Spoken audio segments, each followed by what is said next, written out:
Okay, let's do this.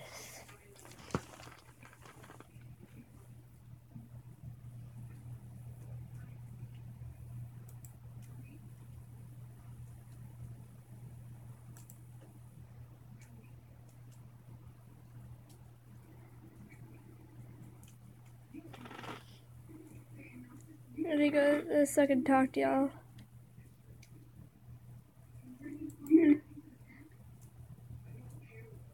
Okay.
And you have school tomorrow? I'm sorry. Hey, if you're watching this and it's late at night and you have school tomorrow, I'm sorry. Top 10 things that keep me awake at night. Number 10, eating all those sugary snacks before my bedtime. My blood sugar goes through the roof. Sorry, I just can't help myself. I love a good cookie dipped in hot chocolate. Number 9, death and existentialism. Just the thought that one day me and everyone I love will die. And in just 500 years, no one is going to remember me. So what's the point of doing anything? In the grand scheme of the universe, do I even matter? Unless the internet's still around by then. Thumbs up if you're watching this. I like to think that my videos, for the most part, have greatly improved in quality from the past year. Let's watch a clip of my first video. Roll the clip. So you know those books you make in elementary school that you write as a class, and some publishing company makes them into a real book? So you know those books you make in elementary school? Man, I don't think I could sound less insecure. And I was 18 when I made that video. I was legally old enough to get married. So I'm always trying to improve the quality of my videos. I've gotten a better microphone, I've learned to level out my audio, I like to think my drawings are more lively and move more, but sometimes when I record, I tend to That fire. smack my lips. It's so pink underneath. And I always thought it was because my mouth was dry. So then I Back would to the chug an video. entire water bottle, but I would still sometimes have smacky lips. So I thought, is it possible I could be drinking too much water? Is that even a thing? Maybe I should drink Gatorade. So no big deal, right? First I Googled how to stop lip smacking. And since I couldn't find anything that had pictures, can you read this? There's no pictures. I decided to ask YouTube instead. I don't know, maybe someone out there makes voice acting tutorials. But instead, I stumbled upon something indescribable.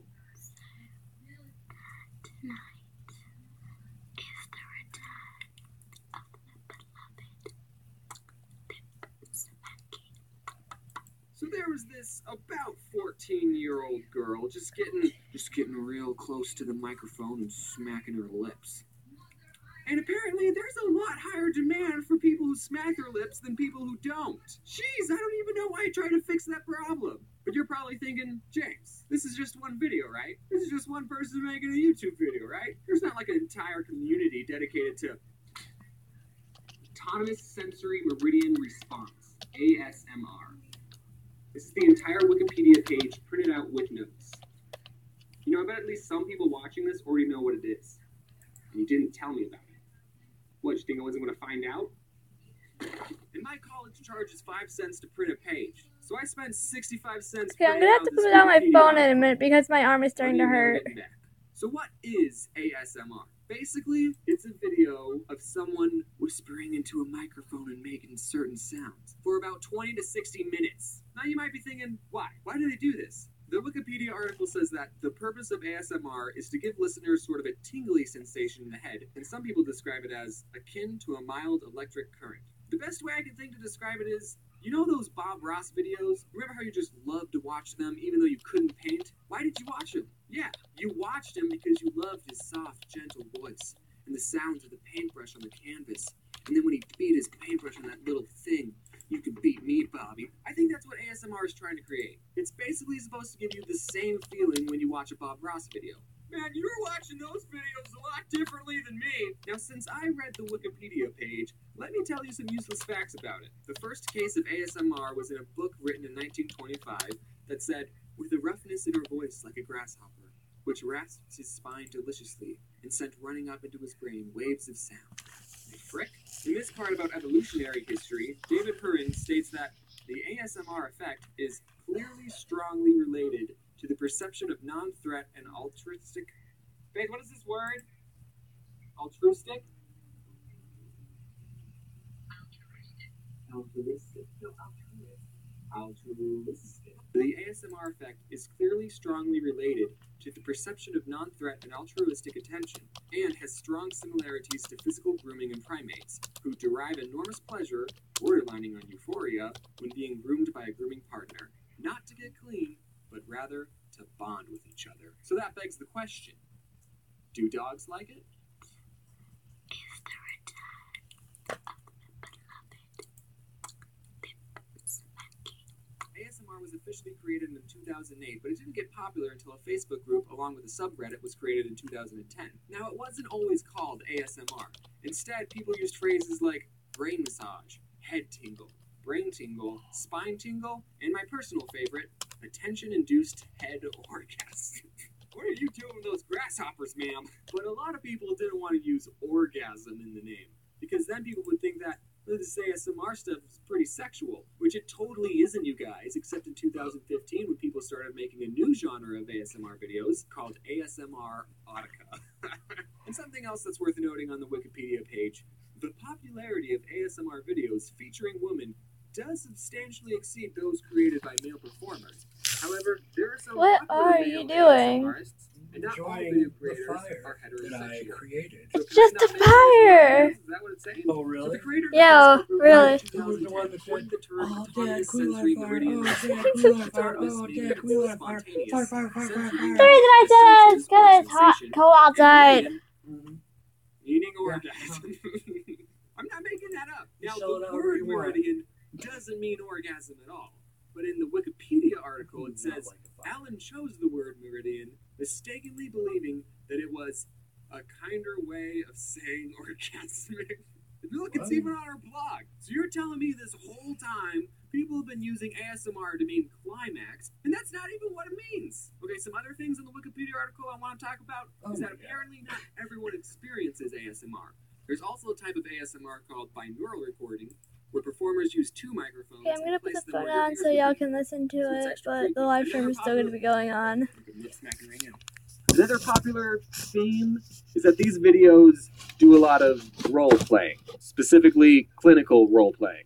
Now, I'm someone who never really got into the whole role playing experience, except when Captain Sparkles does it. Come on, where's part 5?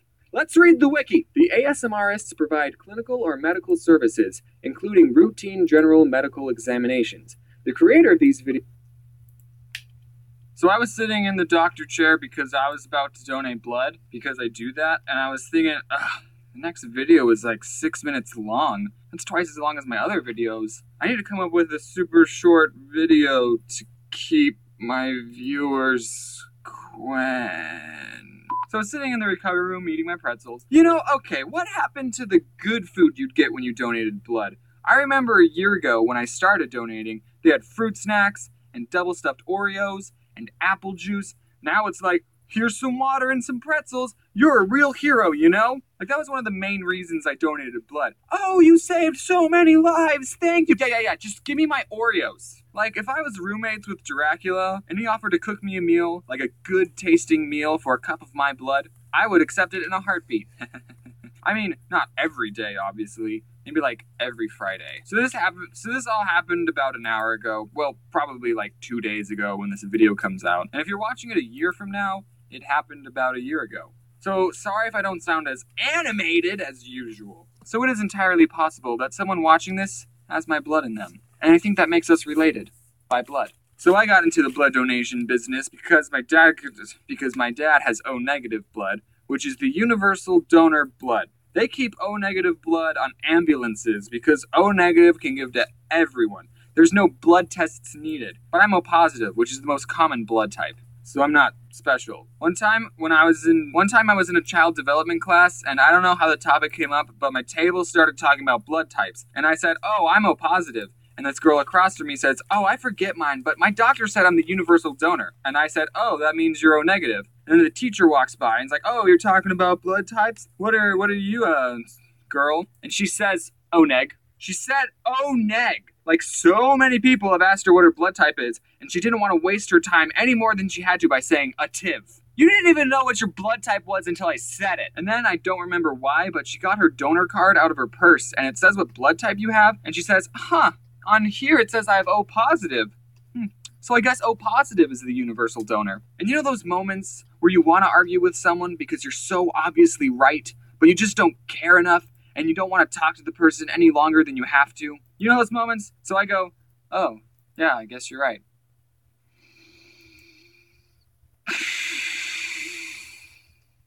Okay, so now we're at the end of the video. If any of you can donate blood, you should actually really go because it's a really good... October is the month of spooks and blood, so I thought I should share a silly, bloody tale of mine. One day in college, a sign-up sheet for donating blood was passed around. I had never participated in the blood drive before, but since I had nothing else going on, I thought I'd give it a shot. I'm O positive, which next to A positive is the most common blood type. Having 9 siblings with the same blood type, I figured I should donate. If anything happened to them, I'd want them to get the care they needed, and I'm sure they would do the same for me.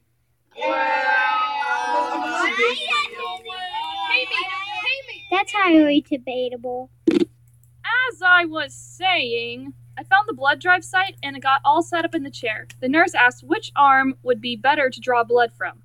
Oh, right. I forgot I was one of those people where it's almost impossible to locate my veins. They're just so freaking small. It runs in the family. Doctors usually have to prod around until they find one. This one time a nurse tried to find one for like 10 minutes and then just decided to stab my hand instead.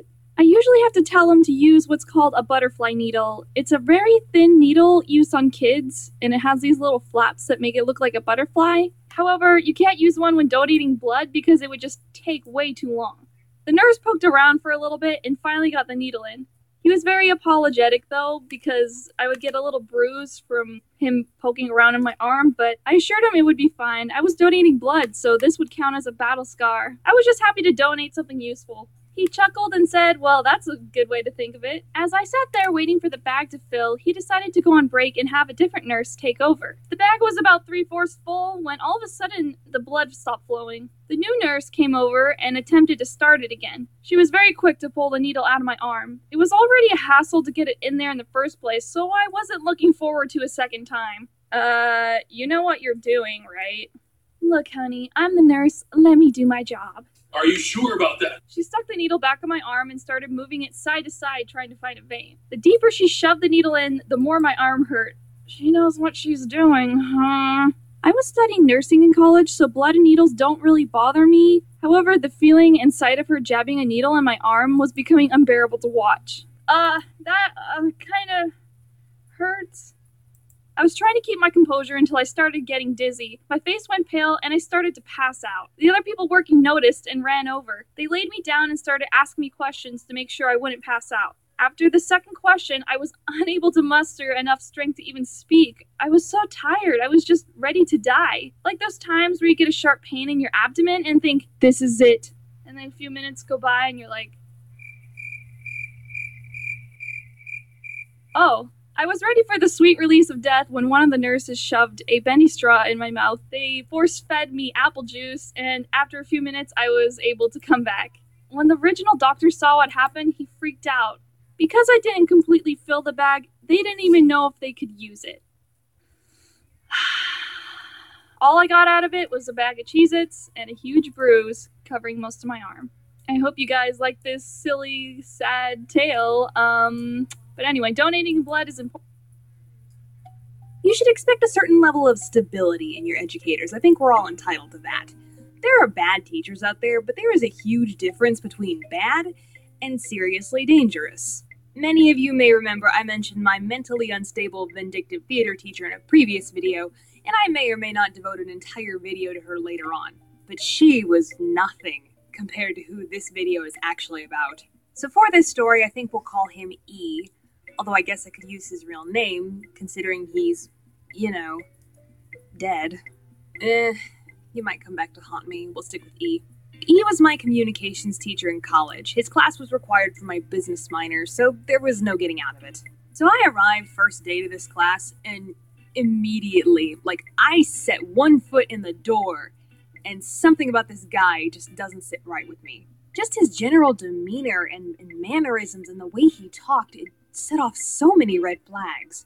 Weird fact about me, for years now, I've had deadly accurate intuition when it comes to bad people. For my entire life, I've never been wrong. If a serial killer in disguise walks into the room, I'm shamelessly baring my teeth and hissing like an irate cat. And E was just setting off all of the alarms in my head. He gave us the syllabus the first day, but I might as well have just torn it up right then and there because he never followed it. And listening to him try to explain an assignment was like listening to Tom Cruise talk about Scientology. And when everyone showed up to class with their assignment completed, he would be furious that no one did it right, very often contradicting his own previous instructions. The smallest things would upset this guy. I was once handed back a test that had a nasty note written in the corner because he didn't like the pencil I'd used. And yet half the time, he would teach the class dressed as a pauper and drop cuss words and lewd topics into the lecture like it was nothing. A lot of TMI personal stuff too, seriously dude, keep your love life to yourself.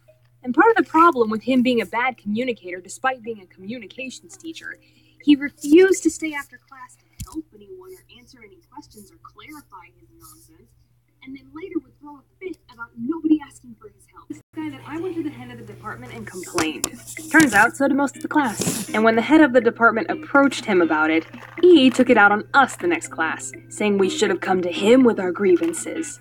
So, my big incident with this guy came on the last day of school. One of his policies was, if you got a low grade on an assignment, you could correct it and turn it back in for a better grade. On the last day, he was handing back some of these assignments. He gave me back a paper I had corrected that was originally a B+, but when he handed it to me, he said the grade had gone down to a C. Did you get that? The corrected assignment went down a grade.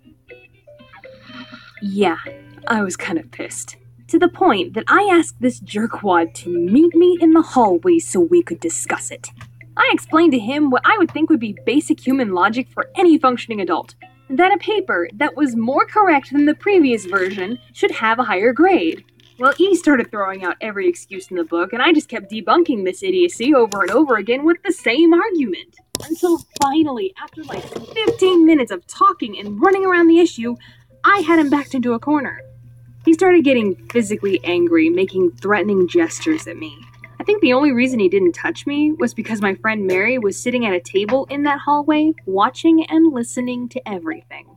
And then it all just kind of caved. He said, "Rebecca, I think I'm just gonna quit teaching." He basically had an emotional breakdown in front of me, almost started crying. It was very strange and embarrassing. Several times I told him to calm down and take a breath. Admitting his defeat, he agreed to fix my grade, but then left class early right after that, his tail between his legs. Same day, I went back to the department head and told him what happened. Not like it did anything, because he taught for another 2 years at that school before leaving. So now, I bet a lot of you are wondering, well, what happened to E? And as you might have read by the title of this video, something not very nice. Something very unfortunate, actually. About 2 years after I graduated, someone sent me a link on Facebook to a news article, and it was pretty shocking what I read. E had been teaching communications at a different university when he murdered someone in one state, fled to another state, and shot himself during a police standoff. Kind of hard for me to add anything more to that. I mean, a man that my gut told me was dangerous ended up being dangerous. Though I will say it is a rather chilling notion that I was standing in a hallway poking a would-be murderer with a stick over a paper. And I do sometimes wonder how differently that situation would have turned out if I didn't have a witness. Alright, explainers and entertainers, sorry for that downer of an ending, but that is the story of the worst teacher that I have ever had. But if you have a funny bad teacher story, then let me know. I think we're all familiar with that old cartoon platitude of a character coming to a point where they need to make a decision between right and wrong, and accordingly an angel and demon appear on their shoulders to sway them one way or the other. And it's supposed to be a clever visual representation of a character's inner struggle. And then once the character makes a decision, said angel and demon disappear. And that's all well and good, but here's the inaccuracy of it. That angel and demon, they never leave. They are there on your shoulder, whispering things into your ear 24/7, 365. Tell me if this sounds familiar.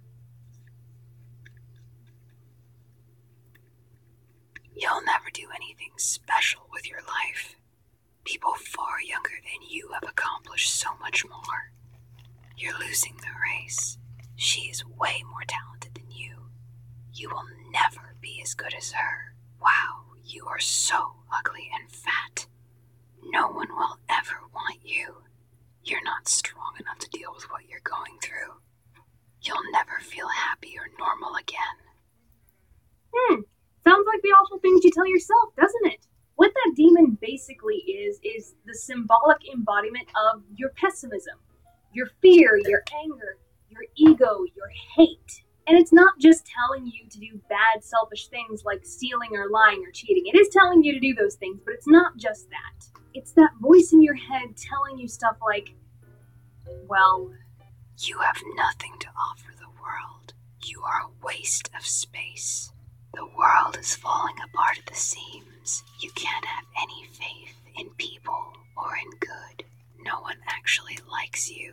All your friends think you're annoying. You don't deserve to feel loved. If you died tomorrow, no one would care. I bet nobody would even notice you're gone. You are alone. I just feel like too many people online and in our generation and in this community are listening to their demons and letting the words sink in and affect them and decide how they feel about themselves and how they live their lives and how they see the world. And I dare say they even let it define who they are. And I want to know, why? Why are we listening to the demon? This degrading voice that you have created inside your head, it is not protecting you, it's not helping you, it's not telling you some hard truth. It is only hurting you. Listening to it only brings you further harm every single time.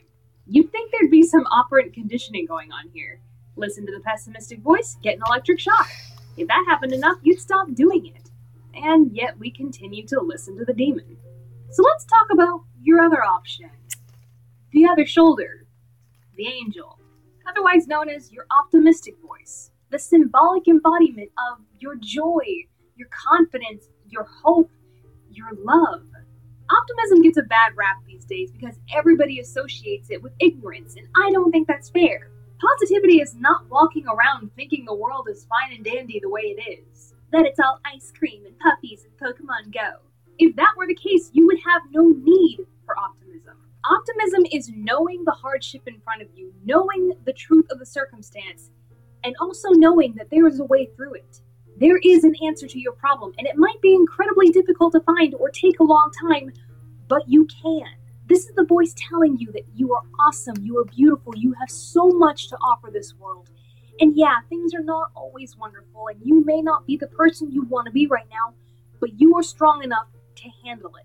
The demon is resilient. It doesn't stop, it doesn't go away, it's always there. That negative voice pushes into your mind and just brings up all your past mistakes to use against you and just touches on every single one of your insecurities. That's why so many YouTubers let one negative comment amidst thousands of positive ones affect them, because it corroborates what that negative voice in their head is telling them. And over time, it can come to a point where the demon is shouting so loudly in your ear that you can't even hear the angel anymore. It blares in your head, covering every single thought you have like black ink.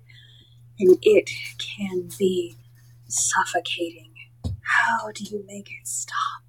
How do you quiet the demon?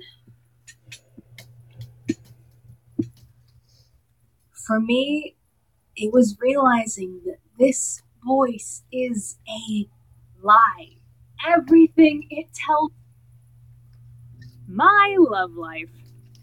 Yeah, let's talk about my love life here for a moment. And that's about the amount of time that it takes to talk about it, a moment. Because my love life is non-existent. I could go off about why that is, but in the interest of not completely scaring off any future love interest, we won't be riding Trip Through Rebecca's Emotional Baggage today. Instead, I'm going to talk about this weird phenomenon that has happened to me, I want to say, at least 5 times recently. And by the time something happens for the 5th time, it becomes a pattern. Yeah, that's about right. Oh, and before I go any further, I realized that this old video has caused a little bit of confusion. Trust me, honey, I don't see any men, period, let alone someone else's husband. Here is my grand non-reveal of the sex that I'm attracted to. Sorry, ladies, but I'm straight. Though I think you're all beautiful, while I haven't been on many dates or anything, I still periodically get guys who flirt with me. Sometimes they're guys I've known in person, and sometimes they're guys I've only ever known online. It's been a lot of the latter lately. But here's the gist of what happens. A guy I know well enough will flirt with me for a little while. Usually in my DMs on social media sites like Facebook and Twitter. Nothing spicy, just some cute banter and compliments and the general just paying attention to me kind of thing. Enough that you know it's flirting. But after a while of this, they'll just suddenly disappear or stop responding to the conversation. And then not 3 weeks later, they will have suddenly acquired a girlfriend. What? I am not joking. I'm not naming any names, of course, but this actually happens. And it sucks, because a couple of them were guys I was kind of interested in. Except one. Oh boy, I was in the middle of getting a pedicure one day, and he tweeted me that he had just found a girlfriend, and I was like, woo! That was the only time this curse worked in my favor. But seriously though, you can imagine that this all began to hurt my feelings after a while. One guy after another, showing interest, disappearing, and then immediately getting a girlfriend. It made me start asking things like, what's wrong with me? Is it something I'm doing? And one day I just finally made up my mind that, wow, I'm the practice girl.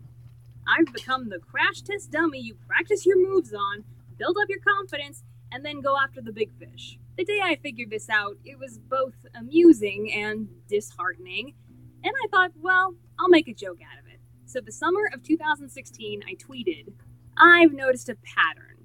Guys will flirt with me for a brief period of time in my DMs, and then immediately find a girlfriend. I'm the practice girl. Oh, woe is me, I'm so pitiful. Honestly, I posted that tweet because I thought, well, this is weird enough to be entertaining in a schadenfreude type way. You know, getting pleasure from the fact that you can say, well, at least I'm not her.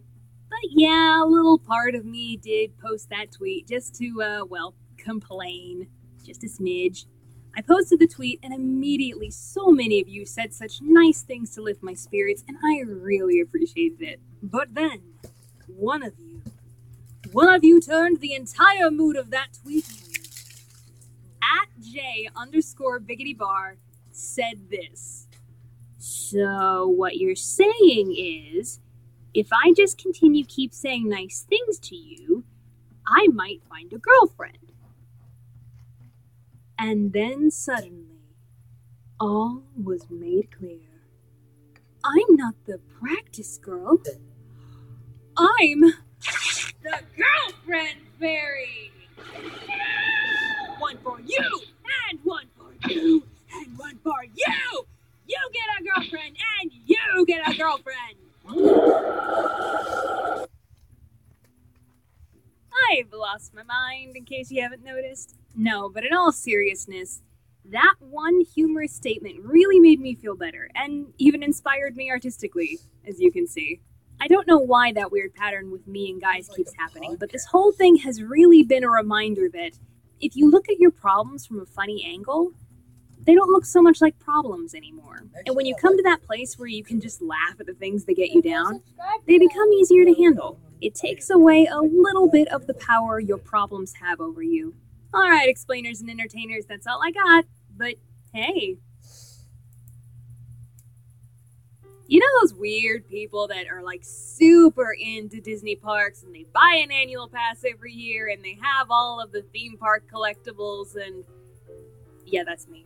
My family's actually part of the Disney Vacation Club, so that's even worse. Point is, I have spent a lot of time in Disney parks. In fact, my family just came back from a vacation there in October of 2016. We were there for the Food and Wine Festival, and if you haven't done that, you really should. Highly recommend. So much fun and delicious food. But anyways, my family and I were headed over to Epcot, and at the entrance of every single Disney park is a security bag check. And what that basically means is there's a row of tables, and at the end of each table is a security guard, and the security guard opens your bag, they look inside, and then they send you on your way. That's it. It's pretty straightforward, and they have been doing it for years. I'm gonna reiterate that I'm an old Disney pro. If I'm gonna carry a bag, it is small, and I only carry the essentials. But that particular day, one of the essentials was, an item of delicate nature, secured by a small drawstring bag. Now, I'm not going into details because I can't really gauge the sensitivity of my audience. I know a lot of you are dudes, so that makes this worse. But if you really want to know more about what was in that bag, just pause the video and Google search menstrual cup. Shorthand explanation, it's a period thing. You're big boys, you can handle it. So I got up to the front of this security line, and the security guard checking bags is a young fella. My age, maybe younger. He took my bag, opened it up, and reached for the front pocket. Let me remind you, for years I have watched Disney security guards open my bag, look inside, and that's it. But to my dismay, this young security guard reached into the front pocket of my bag and pulled out my hairbrush. My first thought was, it's a little strange. Well, maybe he just couldn't tell what it was. He put it back, reached into the second pocket, and pulled out my wallet. Wait, what is he doing? Is he actually going to pull out and show everybody in this line everything in my bag? Wait! But before I could stop him or say anything, he had put back my wallet and reached into the third pocket. The pocket that contained my little drawstring bag. Within a moment, this young, unknowing security guard had a very sensitive item in his hand. And since he had already proven himself the curious type, one could hardly blame me for what I did. In my shock, I blurted out without really thinking, "You don't want to open that bag!" Tell me something. In a high-stress security check situation, say, like at the airport, do you ever think it's a good thing for a security guard to hear the words, "You don't want to open that bag"? This young security guard gave me a deer in the headlights look like I have never seen before in my life. I mean, for all he knew, this young woman standing across from him was trying to harbor in a small explosive device. For goodness sake, she's giving him a look of terror like she had been caught. Ugh. He looked at the bag in his hand and very subtly squeezed it. I could see the color drain from his cheeks. He looked to me, and after a moment, he said, "I don't think I want to open this bag." He put it back and pushed the purse towards me. Have a magical day, ma'am. Yeah, you too, buddy. Jerk. I'd wash that hand if I were you. Moral of the story, keep your grimy mitts out of my purse. Oh, and subscribe. Hey, explainers and entertainers, one last thing before I go. If you want to listen to me ramble on about two of my most favorite things in this world, animation and YouTube,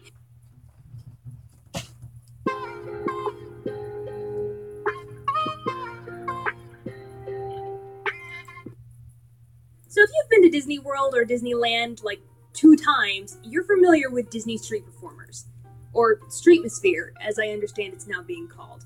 Now, I'm not talking about the face characters of the furries, that's a category all its own. I'm talking about the citizens of Main Street, the citizens of Hollywood, and any other act that you find playing out on the streets of a Disney park. Now, I happen to come from a Disney-loving family, so much so that I've lost track of how many times I've been to Disney World. I've been around the Buena Vista block. And trust me when I say, I love Disney Street Performers. If we're walking down Main Street at Magic Kingdom and I hear the dulcet tones of the Dapper Dans, the day is officially put on hold. I don't care if Space Mountain has a 20-minute wait. Dapper Dans are singing Grim Grinning Ghosts, and it ain't even Halloween season. But part of the gimmick of Disney's Streetmosphere is audience participation, pulling some poor schmuck from the audience to half-heartedly participate in the shenanigans. And the moment I roll up to the party, I'm a blip on these guys' radar. They all simultaneously feel a disturbance in the force and look at each other like, the sacrificial lamb has arrived. I'm a target for 2 reasons. 1, I'm a theater brat, and performers can smell each other from a mile away. And 2, I'm the idiot in the crowd that actually looks like they're having a good time. Big old dopey grin. So basically, I look like I can take it. Pull me from the crowd and I'm not gonna make a harassment claim. Added bonus, sometimes I make the act better. Case in point, one time a couple years ago, I was at the Magic Kingdom and I was just farting around on Main Street. I'd gotten some ice cream and noticed that the citizens of Main Street were out and about. Now, the reoccurring characters on Main Street are the Dapper Dans, the Fire Chief, and at least 2 older suffragette-style ladies. There might be more characters, I'm not sure. And they were all out singing songs with a 4-piece brass band behind them. I stood up close to the front, and I'm enjoying my ice cream and the show. Then suddenly, they all start singing Supercalifragilisticexpialidocious. Oh, and you know me. I start singing right along with them, even bouncing up and down on my toes a little bit, like a dork. And as they end a chorus, the Fire Chief and I make eye contact. There was a very decisive look that came across his face. He pointed at me and said, "Do you know the first verse?" A little stunned by the question, I said, yeah? And he said, "Come here, you're singing it." Before I knew it, he grabbed my hand and pulled me up in front of everybody to sing the first verse of this song. Now, most people would lock up, shrink away, have a bad case of performance anxiety, but this was it. My time had come. And I sang that first verse like the ostentatious little attention-starved theater kid that I am, ice cream and all. The audience loved it, and I was even getting some surprised smiles from the other performers. And after they were done with their show, I went up to them and I told them, "Thank you so much for such a great time." And they were very complimentary and sweet. And even the Fire Chief leaned in surreptitiously and asked me, "Do you work here?" I told him I've been to Disney World so many times that I might as well.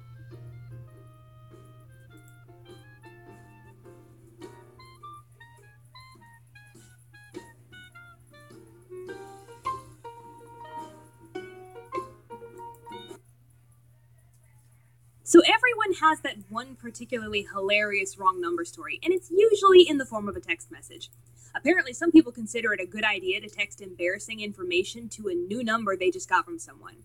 I mean, wouldn't want to confirm you're actually talking to your friend Shannon when in fact you're telling a complete stranger all about your hemorrhoid problems. But my hilarious wrong number story came from a full-blown conversation with someone on the other line who was irrational, to say the very best of it. One evening, I was lying on my bed, probably drawing, when I got a phone call from a number I didn't recognize. It was my area code, so I figured, why not? This might be someone I know. I answered and said, "Hello?" A younger-sounding woman answered back. "Hello, who is this?" Rebecca? "So, do you know my husband, Chris Miller?" I didn't recognize the name of the guy, so I said, "I'm sorry, who?" "Oh, you know full well who." "What?" "My husband has been texting and calling this number for months. I checked his phone. I want to know who you are and why you've been talking to my husband." Ah, here we go, found the root of the problem.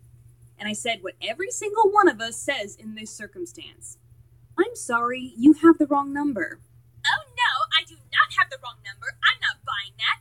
You're going to tell me right now who you are and how you know my husband." I guess any other normal person would have hung up on her, but I'm not normal. If anything, I was curious to see where this conversation was going to go. "Ma'am, I don't know anyone by your husband's name. You clearly have the wrong number." "You're just saying that because you don't want to admit you're seeing my husband." "Trust me, honey, I don't see any men, period, let alone someone else's husband." "I don't believe you."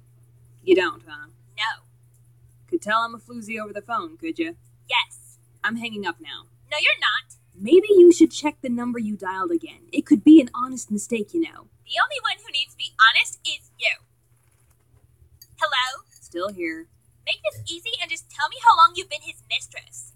My, how things have escalated between me and your husband. Chris, you said his name was? You know exactly what his name is. You've been hooking up with him. Oh, I see. Who did you say you were again? Velma Dinkley. Well, Velma, you can just go. Listen, this has been cute and everything, but honest to God, you have the wrong number.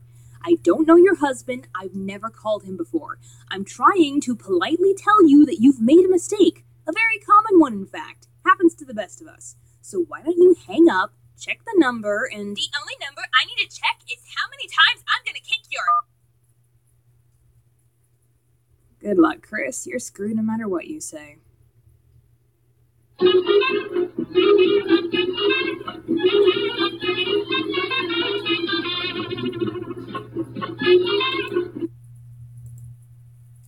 Hello, my geeks and peeps, my explainers and entertainers, my little oodle-lollies. Rebecca Parham here. Wow, there's a lot of you now. I mean, before I posted my last video, how to creep out your favorite YouTubers at conventions, I had what I thought was an unrealistic goal of hitting 30K before VidCon. And now, well, you guys shot that all to pieces. Now, we're closer to hitting 100,000 subscribers before VidCon, and I am beyond ecstatic. You guys really are the best. Thank you so much for making these last few weeks so exciting and just game-changing for me. But with this influx of fresh faces and new eyes on my content, naturally, you guys are asking a lot of questions, and I'm here to address them. So let's jump on in and answer some of the most common questions and comments I get. Why don't any of your animated characters have mouths? I've seen people get angry about this one. Becca, why don't you just draw a mouth? Takes like 2 seconds. What, you gonna put Gromit down because he doesn't have a mouth? What about Marvin the Martian? Is he less cool because he doesn't have a mouth? Are you gonna undermine the awesome power of Bill Cipher because he is mouthless? Nah, I'm just joshing you guys. I had a theater teacher that once said he loved Gromit from Aardman Studios' Wallace and Gromit because you could understand everything he is thinking and feeling just from that magnificent brow. Something about that observation just stuck with me and I carried it into my work. There are many different ways you can convey a character's thoughts and emotions. Through the eyes, through body language and strong storytelling poses, and depending on the stylization of your animation, you can really push the boundaries of your character's emoting. I've always liked animating eyes, and not having to animate lip sync gives me more time to come up with livelier poses for my animation. Just boil it down to style choices, personal preference, and cutting corners where I can to please the YouTube algorithm. What's the answer to the riddle from this video? I probably should have made a video addressing this because nearly every new comment on this video is people trying to answer the riddle. And the most common answer is Mabel. Guys, I said in the poem that Mabel is not the answer. Yeah, you were probably just messing with us or trying to psych us out or something. Of course you'd leave the answer in plain sight. I still say it's Mabel. The answer is dolls. What? Dolls. The answer is dolls. In the poem, I said Mabel's name was a key and that you need to remember this phrase. Those are the 2 most important aspects of solving this riddle. Well, the alphabetic numbers of the letters in Mabel are 13, 1, 2, 5, and 12. And if you go to the 13th, 1st, 2nd, 5th, and 12th letters in this special phrase, they spell out the word dolls. Oh. Well, why dolls? Because this puzzle was a gift for my sister and she's terrified of dolls.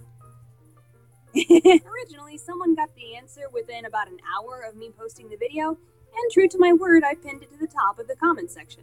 But I think everyone commenting on her comment afterwards got a little overwhelming, and I think she deleted it, which I guess is understandable. What software do you use? For animation, I use Flash, which is now called Animate these days, but that style of animation is still referred to as Flash animation, so really, Adobe, what was the point? But there is other software that I use to make my animated videos as well. I draw all my keyframes in Photoshop because I draw better in Photoshop than in Flash. I've been recording all of my audio on Audacity lately, and I edit everything together in Premiere Pro. Also, I compress all those giant video files in Adobe Media Encoder and Handbrake. Why don't you have more subscribers? Yaw, you. Golly, you willikers. I ask myself that question every day. You pronounced flan wrong in this video. Yeah, that was part of the joke. I actually went to several dictionary websites, and when I pressed that little sound button, you know, the say it out loud button, they all pronounced it flan. which confused the heck out of me because, like a lot of you guys, I've heard it said flan many times before. But I went with flan because comedic mispronunciation is funny to me. Why am I only now just finding you? That's a good question, and I think the answer is with Jaden's collaboration on that last video, the YouTube algorithm is finally starting to associate my videos with creators who produce similar content. People like Jaden, or The Odd Ones Out, or Tim Tom.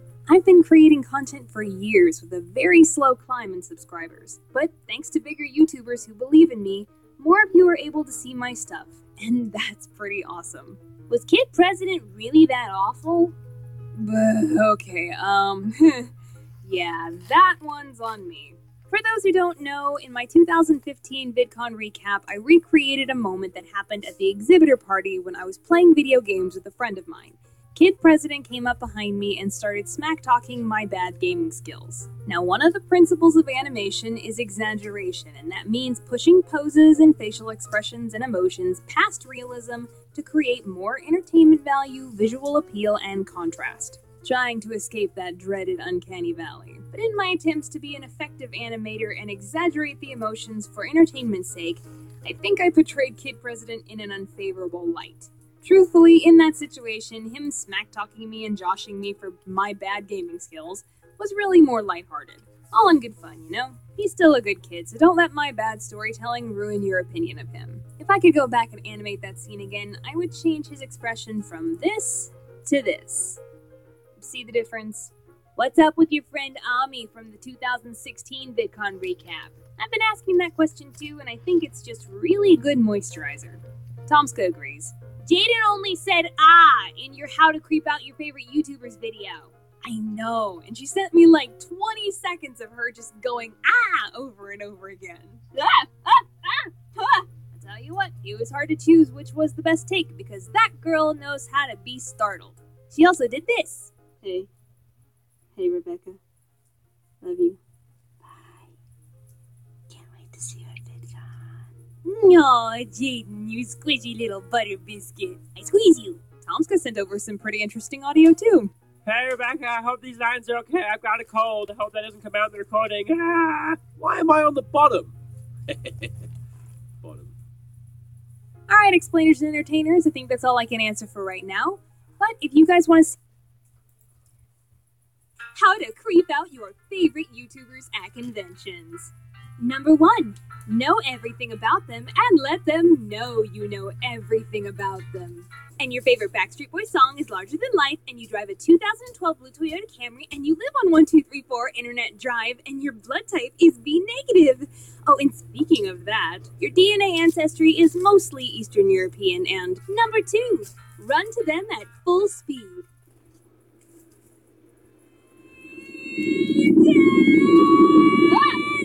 Number 3, only talk about their looks. As I said before, I am just so envious. I mean, I wish I was as pretty as you. Everything looks good on you, although I think you could lose a few pounds before you wear those pants again. But oh my gosh, your hair is so perfect that I think I could just slice it right off your scalp. Number 4, don't ask for that hug. Take that hug.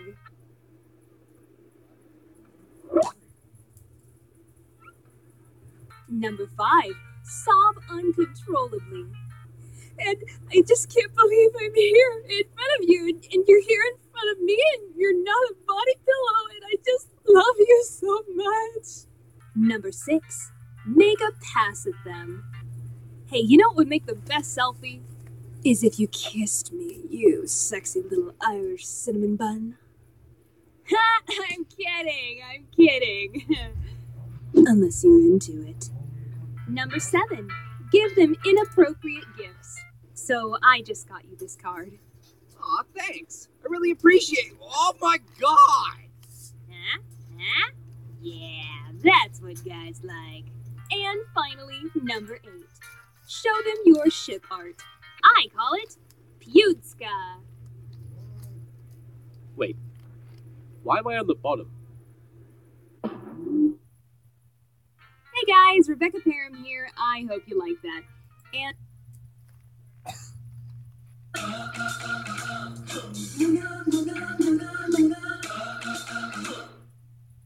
Oh, so that means we have to start the video. have to give it like an introduction. Okay. You have to do that. Hey everyone, welcome back to oh, that was bad. What's going on, everyone? This is your boy The Odd Ones Out, back again with another crazy video. I'm here with Jaden Animations and Something Else YT. Say hello. Hello. Wait, do we have to be more enthusiastic? Like, hey, it's me, Something Else YT.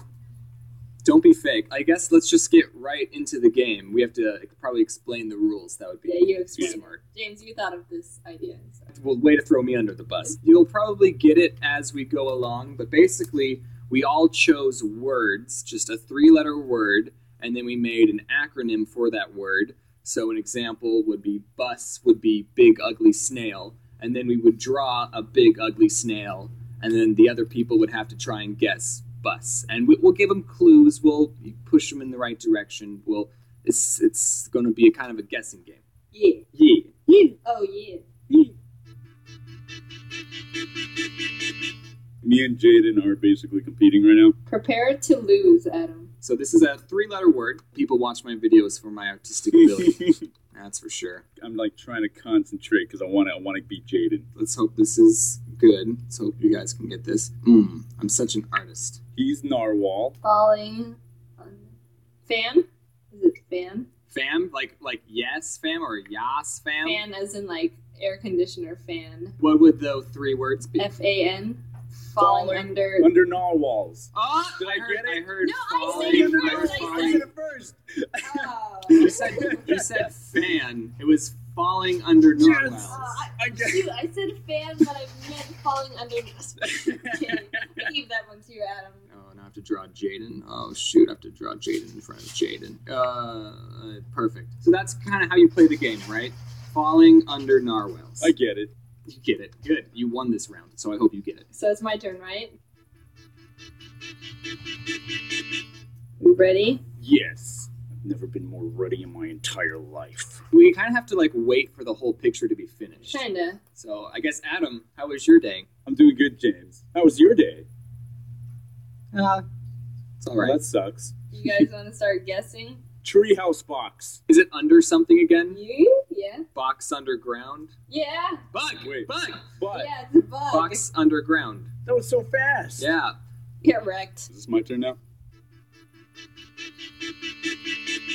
Now we're up in the stakes. Adam's doing 4-letter word. Did you guys know that laser is an acronym? Okay. I only know it because I had it in a video once, and it's light amplification by simulated emissions of radiation. Which actually, that doesn't even spell out laser. Yeah, what's the Z? So, wait, is it supposed to be laser as in S?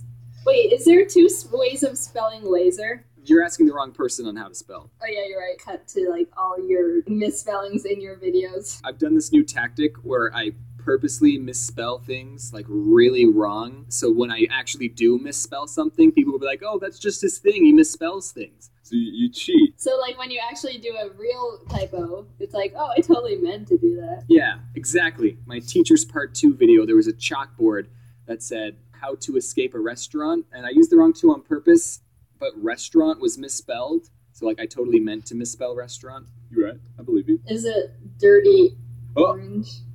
Can I solve the puzzle? Yes. Is it Doug? No. Whoa. What? I can't read those hieroglyphics. Change your stabilizer, dude. You know what, James? I will. Can I solve the puzzle? Yes. Dome. D-O-M-E. Dirty orange. Overly misses. No. It's dirty orange? Yeah. You dirty orange. Ooh, get demonetized. He missed. And if he hit him, he would be dead. What? Dirty orange, very extreme. Dove. No. I keep wanting to say miss. Dirty orange might Kill. Wait. You wait. Kill? Yes. Dunk. Yes. Dirty orange Wait, can't you kill. got it. Wait, Donk. who said donk?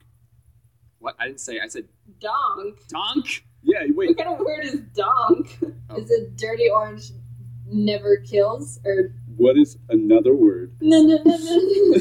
It's like no. Nearly. Yes. Nearly killed. Yeah. So it's a 4-letter word. It's going to be fun. This is going to be fun. Dinosaur. Yeah. You know what? I'm not gonna say it anymore. I don't want to give you guys. I want to get the little letter hints or letter points. Those are like 0.3 points, right? Are we keeping score? No. Bronchiosaur. Oh! Underwear. Swimming suits. Bronchiosaur's underwear. Isn't it like a brachiosaurus? People are gonna let us know. I just know them from Land Before Time, and in Land Before Time they're called long necks. And also leaves are called tree stars. I had a computer game of that, of Land Before Time, and there was like this hay maze, and I was really scared of that game. Tony the Tiger. Angry Tony the Tiger. Is that Tony the Tiger?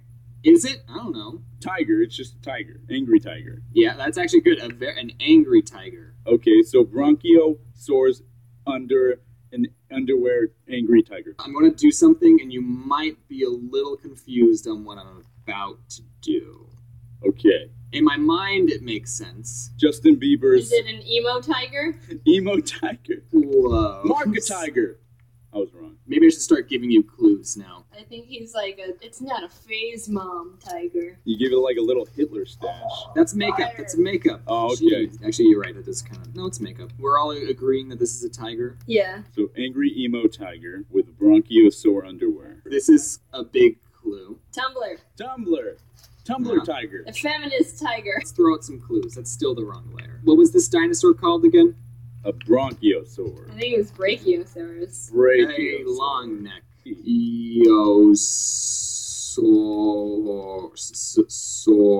Cut to like all your misspellings in your videos. On.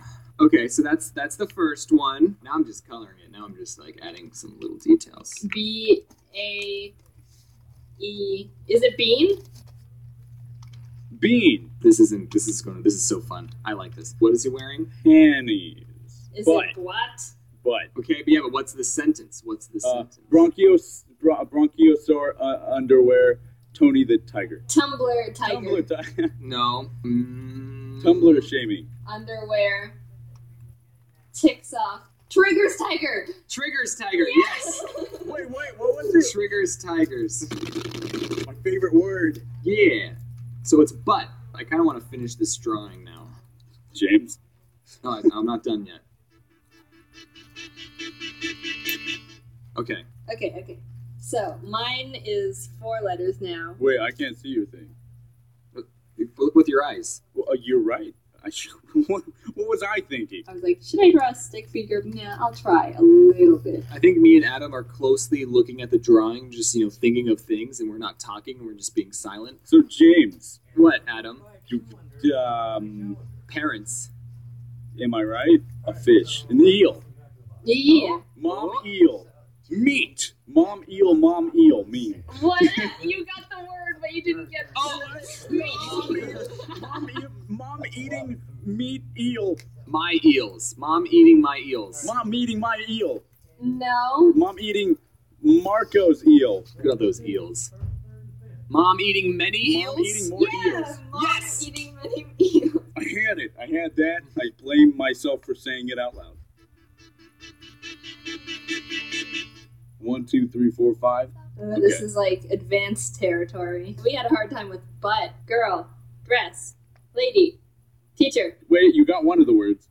Is it James? What? Adam, you don't have to go fast. It's okay. You can take your time. You can draw good if you want. Boxing glove. Tiny lady? Getting close. No. She's wait. Answering? More tomatoes. Oh, so they are tomatoes? No, they're not tomatoes. You're close, though. They're apples. They're big cherries. Are they big cherries? Okay, so they're apples. Lady answering apples? Lap. Just L-A-A-A-A-A-P. Another one. Teeny tiny, is there 2 T's? Something lady answering. Tiny lady answering. Apples. Is it llama?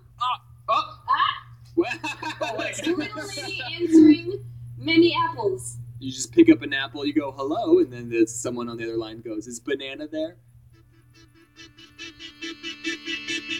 I actually lied to you guys. This is a 6-letter word. I thought of it, and then I was thinking of acronyms for it, and then I said, wait, this is a 6-letter word. Who cares? Is it James? That's a 5-letter word. Never mind. James. Charmander. Okay, yeah. Okay, Charmander. Angry Charmander asking for lots of pickles. How'd you get it so quick, Adam? So, Jaden, what's the deal with airline food? Funny you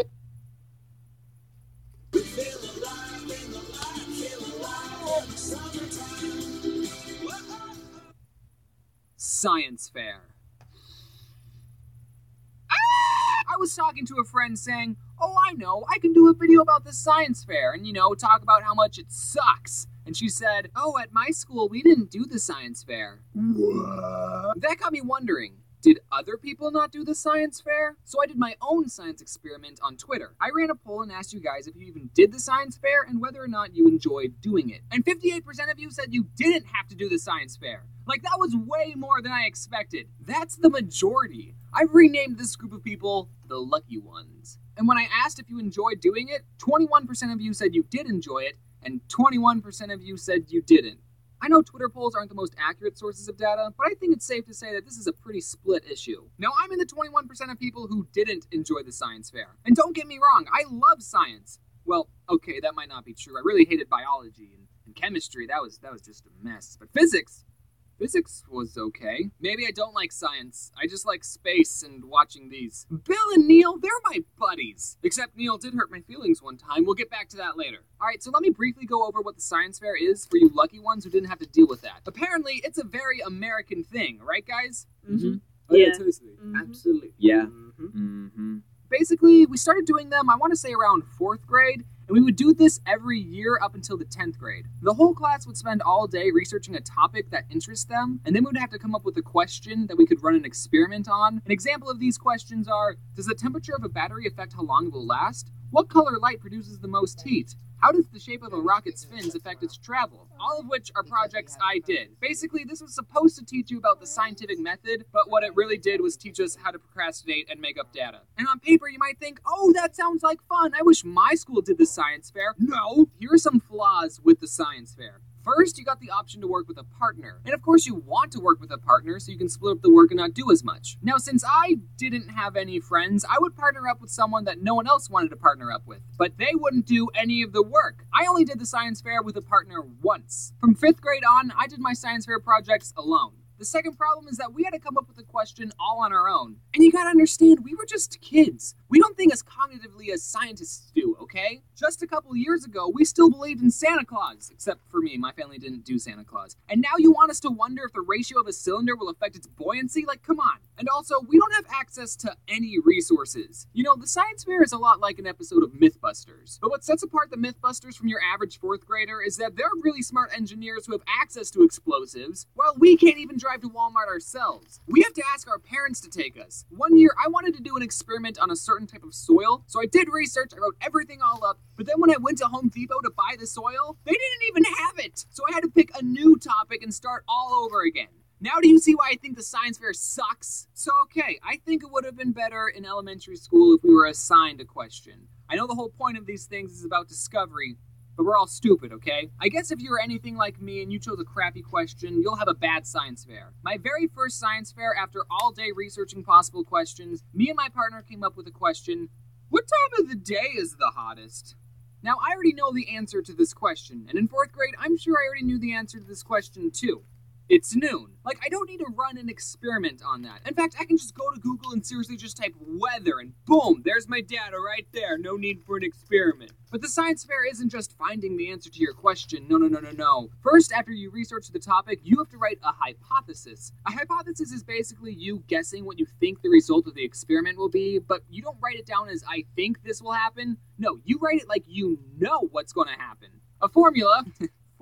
science. For a perfect hypothesis is if blank, then blank because blank. Let's use my battery experiment. I said, does the temperature of a battery affect how long it will last? So after doing research about how batteries work, a hypothesis for this experiment would be if 2 AA batteries are used at different temperatures, then the battery in the hot temperature will not last as long because the battery's fluid will evaporate, which damages the internal structure of the battery. Oh, and spoiler alert, no, it doesn't. I put 2 batteries outside, 2 in the freezer, I let them sit, and then I plugged them into my Game Boy Advance, and they lasted the exact same amount of time. I learned nothing. So you also have to write up the materials you use for the experiment. Then you have to write up the steps to do the experiment, the procedures, and you also have to write an introduction, basically just bullcrapping what you're going to do. Then you do the experiment, aka the fun part. Make sure you write down your results because you have to make a graph. You have to. How do you make a graph to show that batteries at different temperatures lasted the same amount of time?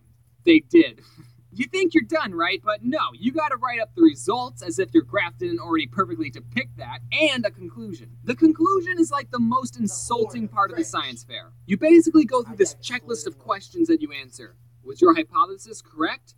No, my hypothesis was not correct. What mistakes could you have made in your experiment? I don't know, maybe I took the batteries out of the cold and hot and put them in a room temperature Game Boy, and in a couple of minutes they both went to a room temperature. I don't know. How can others use this information you found? What do you mean? All the batteries lasted the same. I don't think anyone is going to put their batteries in their freezer to have literally no effect. Alright, and then you take everything you wrote, print it out, and then slap it onto a poster board. And everyone, and I mean everyone, would use construction paper as a border around the text to give the poster board a good aesthetic. I think the second most fun part of the science fair was choosing what word art font you would use for your title. Oh, and by the way, the teachers told us to have a creative title to catch people's attention. Like, that was part of the assignment. We got graded on the title. Basically, they were telling us to create puns for a grade. If you're doing a project that's measuring plant growth, Ready, Set, Grow, that was a very popular choice. And then everyone took their poster boards and presented it in front of the whole class. Those were the 3 most boring days of science ever, except for the day you presented. That was the most stressful day.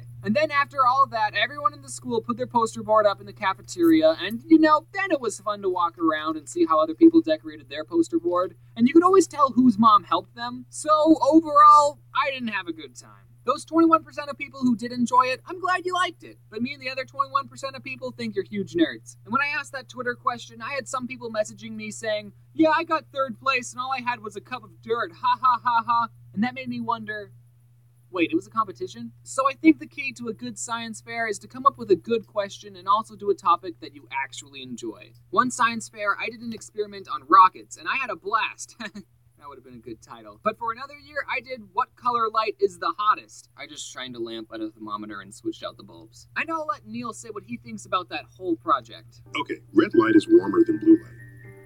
Interesting discovery, but not exactly revolutionary.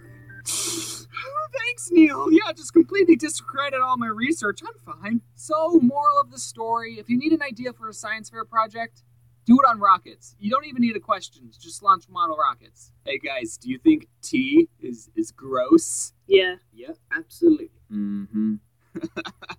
Hey, do you think that it should be called soccer instead of football? Yeah. Yeah, absolutely. Mm-hmm. This is too much power for one person to have. So let me just give you some updates about the merch store, okay? I was originally just going to sell t-shirts, but then I contacted someone else and we got talking, and I don't want to spoil anything, but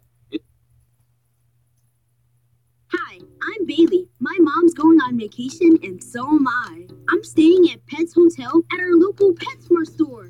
My First job I ever had, high school cashier. Woo! Most kids had friends to hang out with during lunch, but do you know what I had? Tetris on Facebook, because I didn't have any friends. The school hires students to work at the lunch lines. High school's about the age where your parents are kicking you out of the house to get a job anyways. I thought this was my chance to finally earn some money, unlike the other kids where they got allowance and... What? Mom, my school was outdoors, so there weren't any cafeterias or lockers, but we still had drug busts. Woo! There were 2 stands, one at the top of the school and one at the bottom, and I got to work at the bottom. I was a shy person, but I wanted that sweet cash. So I did what I had to do to survive. I was a cashier and server. I would give out the food and take the money. Working at the bottom lunch lines had its perks. Not as many students went below to get food, so we got off work halfway through lunch. Whereas if you worked at the top, you had to stay the whole lunch. See, kids, It doesn't always pay to be on the top. We got to eat anything the line served. Being a kid who only got PB&J for the last 15 years, I wasn't about to complain. I did notice that some of the food we sold, wasn't up to code. We sold pizza until it was gone. If we got pizza on Friday, we would be selling the remaining pizza on Monday. Monday! Those bean and cheese burritos took 2 months to sell. I swear they're still using the same batch. Some of the students started to notice that the pizza wasn't quite up to standard, but it was our job to basically lie to them. I swear we bought this pizza today. Being a girl sucks. I was constantly sexually harassed on the job. Yeah, I'd like 2 giant milk jugs and 1 succulent peach, please. You know, we didn't even sell peaches. Who does he think we are? Walmart? I met a lot of crazy people working at the lunch lines. This one chick walked up and asked if I had an orange, and I told her we had never sold any oranges at this food stand before. And she basically exploded on me. She started going on this 5-minute tangent about why I didn't have oranges and how it was ruining her life, and I just stood there like, okay. A downside to working at the lunch lines were the stalkers. Every day this guy would ask for free food, and being the honest, no-nonsense person I was, I would say no. Second semester rolled around, and he was in my cooking class. He'd watch me the whole time during class. He would follow me during lunch into the library. He would constantly ask, hey, give me free food, like, give me some of those Gatorades, give me some Sun Chips, or whatever. He just followed me around everywhere. Every day, he seemed to get a little bit more enraged, as if I owed him the food. I don't understand why. I don't know how, but somehow my teacher caught on about the whole situation, and the school kind of put a restraining order on him, so he couldn't really be around me. The school felt bad, so they gave me a book, so I just gave it as a present at a Christmas party. When you live in an area that has constant unchanging weather, anytime it changes, it's a big deal. Take, for instance, thunderstorms. They only happen twice a year. At school, people would be running around and screaming as if the world was collapsing. It's hard to notice when the seasons change. I've always wanted to be in a place where the leaves would change color during the fall, but where I live, fall is always late, so you never notice it until it's gone. Winter is only slightly colder, and not really noticeable. There is, however, one season I can always count on. It's noticeable when you're driving home from work. The flowers usually bloom along the freeway, and that's the indication that spring is here. Spring has just started very recently, and I don't know about you, but spring gives me a ton of energy. Woo! The days are bright and sunny, the bees are out pollinating, everything just feels really calm. Spring is also the time for Easter. I did a little research on Easter and found some pretty interesting things, but before I get into this video is sponsored by Best Fiends. Best Fiends is a free puzzle game adventure where you can collect and build a team of fiends to defeat slugs by matching same-colored objects. This month you can play the Easter Egg Challenge where you can win amazing and rare rewards. If you beat all 16 challenges, you will win the all-new Bunny character. I'm currently on level 53, so if you get to level 54, the first person to do this, screenshot it, send it to me via Twitter, and I will draw you a free request. I'm honestly addicted to this app. Candy Crush type games are my weakness, and these characters are just so cute. Like, this one's my favorite. He's adorable.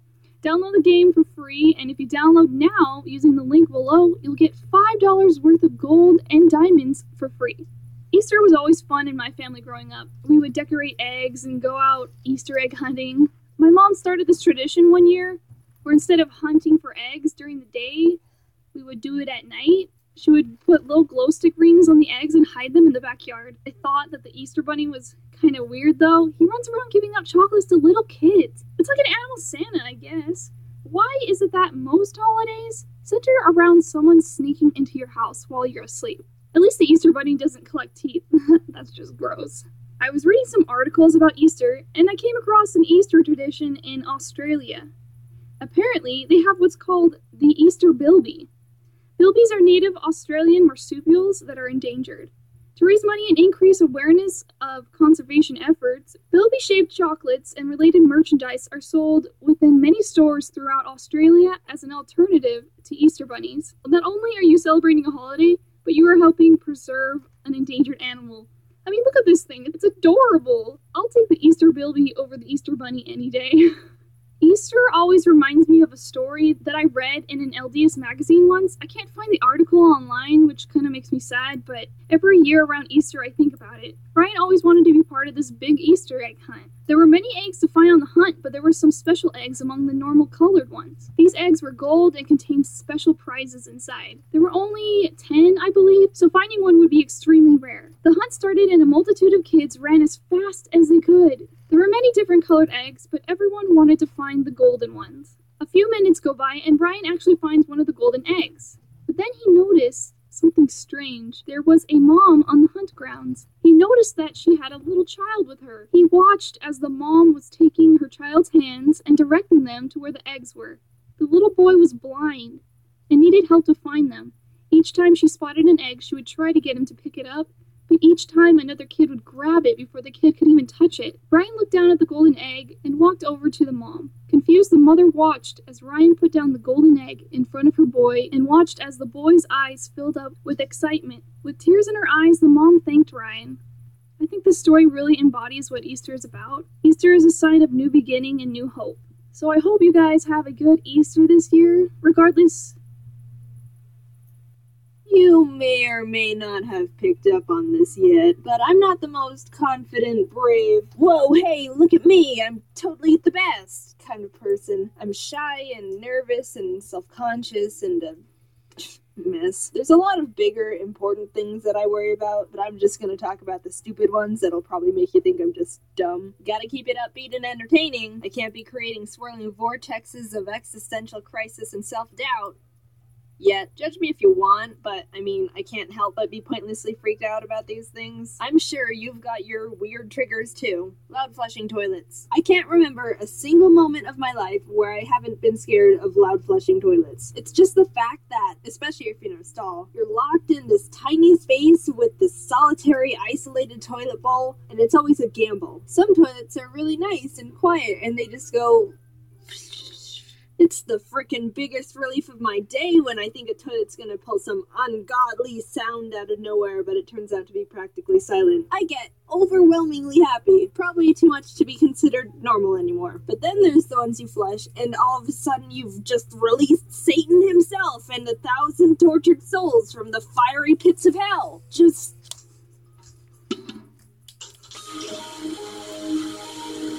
I go into mental breakdown stage. I can't even move. Have you ever seen the videos of like goats or some other animal where they just freeze and fumble over if they get startled?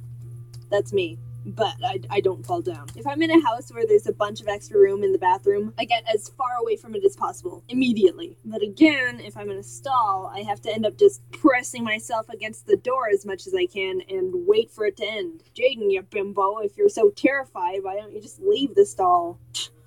Well, good sir, have you ever noticed that bathroom stalls tend to mainly open inwards? That means in order to leave, you gotta step closer to the toilet. No thank you. That's the opposite of what I want. I'd rather just be a frozen victim for 10 seconds. Why do factories even make loud flushing toilets anymore? Just make them all quiet. Please? I'm getting tired of pressing that dumb button, and all of a sudden all the Jurassic Park movies start screeching at me at the same time.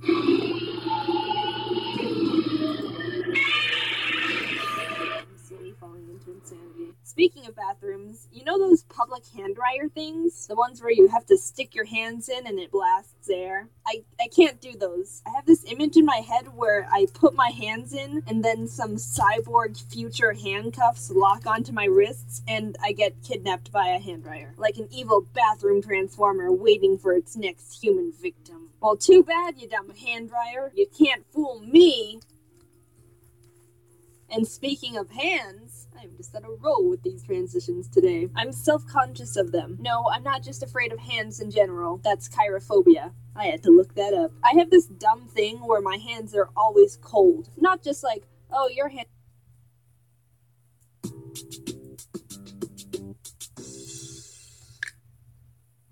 I love to sleep. It requires minimum effort, and you get to escape the stress and woes of reality. But sometimes I really dislike the need for it. Sometimes I just want to be up for 48 hours straight without having my soul leave my body in order to search for a more responsible vessel. We only have a limited time on this planet, and since I can't clone myself yet to maximize my activity output, I'd at least want to maximize the time I spend being conscious. Do you realize how many animes and video games I could finish much quicker if I didn't have to sleep? Because honestly, they're making them at a much faster rate than I can finish them. Anime and video games, Dom? How about them animations, okay? I did subscribe for bi-weekly videos. I demand you stop being a lazy ass and upload daily animations. I have rights, okay? Sometimes I wish we were like smartphones where we just need to plug our... Quick question. If you live out in the countryside and the closest other resident to you is like a kilometer away, would you consider them your neighbor? But if you live in the city, is someone who lives of that same distance away from you still a neighbor?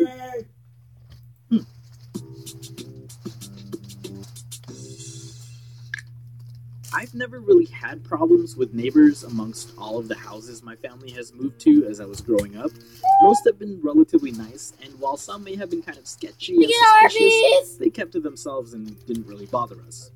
It was only when I moved out over a year ago that problems have arisen. I'll admit, I was the problem at first. As many of you know, I have a dog. Her name is Nala. And having a dog in a building is way different than having one in a detached house where your neighbors aren't in such close proximity. When my roommates and I first moved in and we had to go out to eat and such, we'd always just leave Nala out in the open within our suite, because she's quite behaved and that's what we always did with her when I still lived with my family. Except I forgot that Nala, despite being the little pupper that she is, likes to play guard dog and tends to bark at any sounds that she may find threatening. Now, this wasn't really a problem back at my family's house because my neighbors were spaced out far enough that they couldn't hear her going apeshit over a knock on the door. But I forgot this factor when I moved into my new place. One time, my roommate went skateboarding and ate shit because a pebble decided that he was going to have a bad night. He went down a hill too fast, fell off of his board, and tore off a chunk of his chin. Came back and thought, it's not that bad, as he's dripping blood over his shirt. When I saw it, I immediately thought, dude, we gotta go to the hospital. That's gonna get infected for sure. Is it that bad? Let's say your face is ice cream. It's like someone took a spoon and scooped out a piece of you.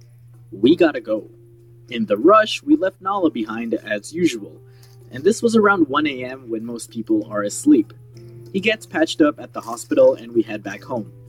The next day, I get a call from the building manager to meet at her office. Ooh, Dom's in trouble. It was like being sent to the principal. I get there and she tells me the neighbors filed a noise complaint about my dog. Apparently, Nala was barking at the door for most of the duration that we were gone the previous night, which was about 2 hours. I guess someone called security to my unit, and when they came to my door and knocked, no one was there to answer and only triggered Nala to bark even louder. And it wasn't even just my next door neighbors, but people from the floor above complained as well. Damn, Nala, you gotta relax. I explained the situation and apologized. She was very understanding and cut us some slack because we were still new to the building. But from that point on, I always have to lock up Nala in my room before we leave the condo. She still barks, but the concrete walls are definitely thicker than the front door. A month or two later, I decided to get a TV for my room and mount it on the wall, right beside the failed attempt of a shelf that the previous resident made. I don't know if you guys have ever tried drilling into concrete, and I want to believe I was using the right tools because I trust the dude at Home Depot, but it was hard as dicks. The first time I attempted it, it was pretty late in the day. Okay, it wasn't even daytime, it was 9 p.m. Now, to a night owl, 9 p.m. is pretty much still like the middle of the day. I was aware that some people might be getting ready to head to bed, but I thought that maybe I can test out the drill and see if I can do it quick enough that my neighbors might not notice. Probably a dick move on my part because they totally did. I attempted it, and this is my best impression of a drill.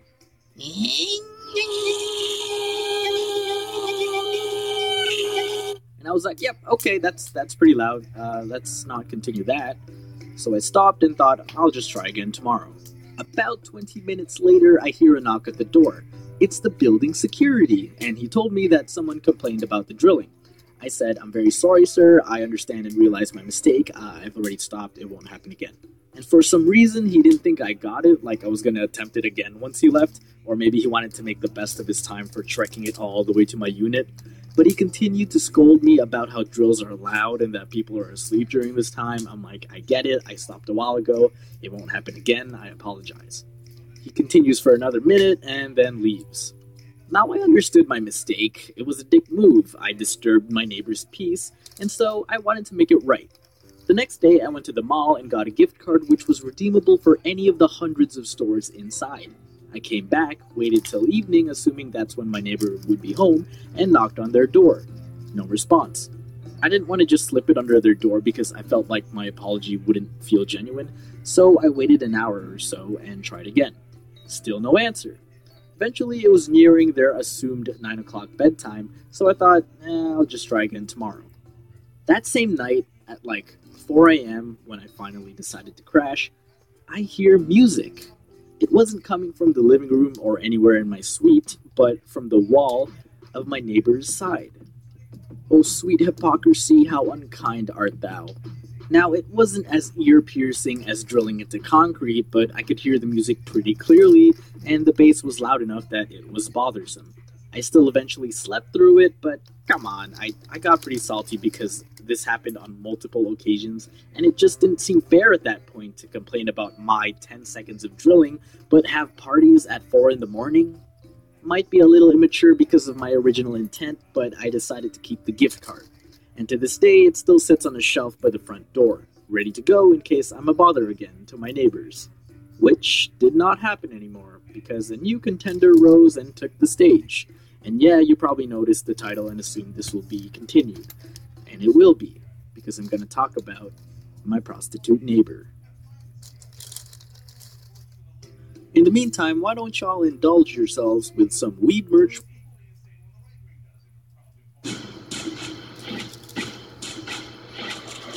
All the money in the world, December 22nd.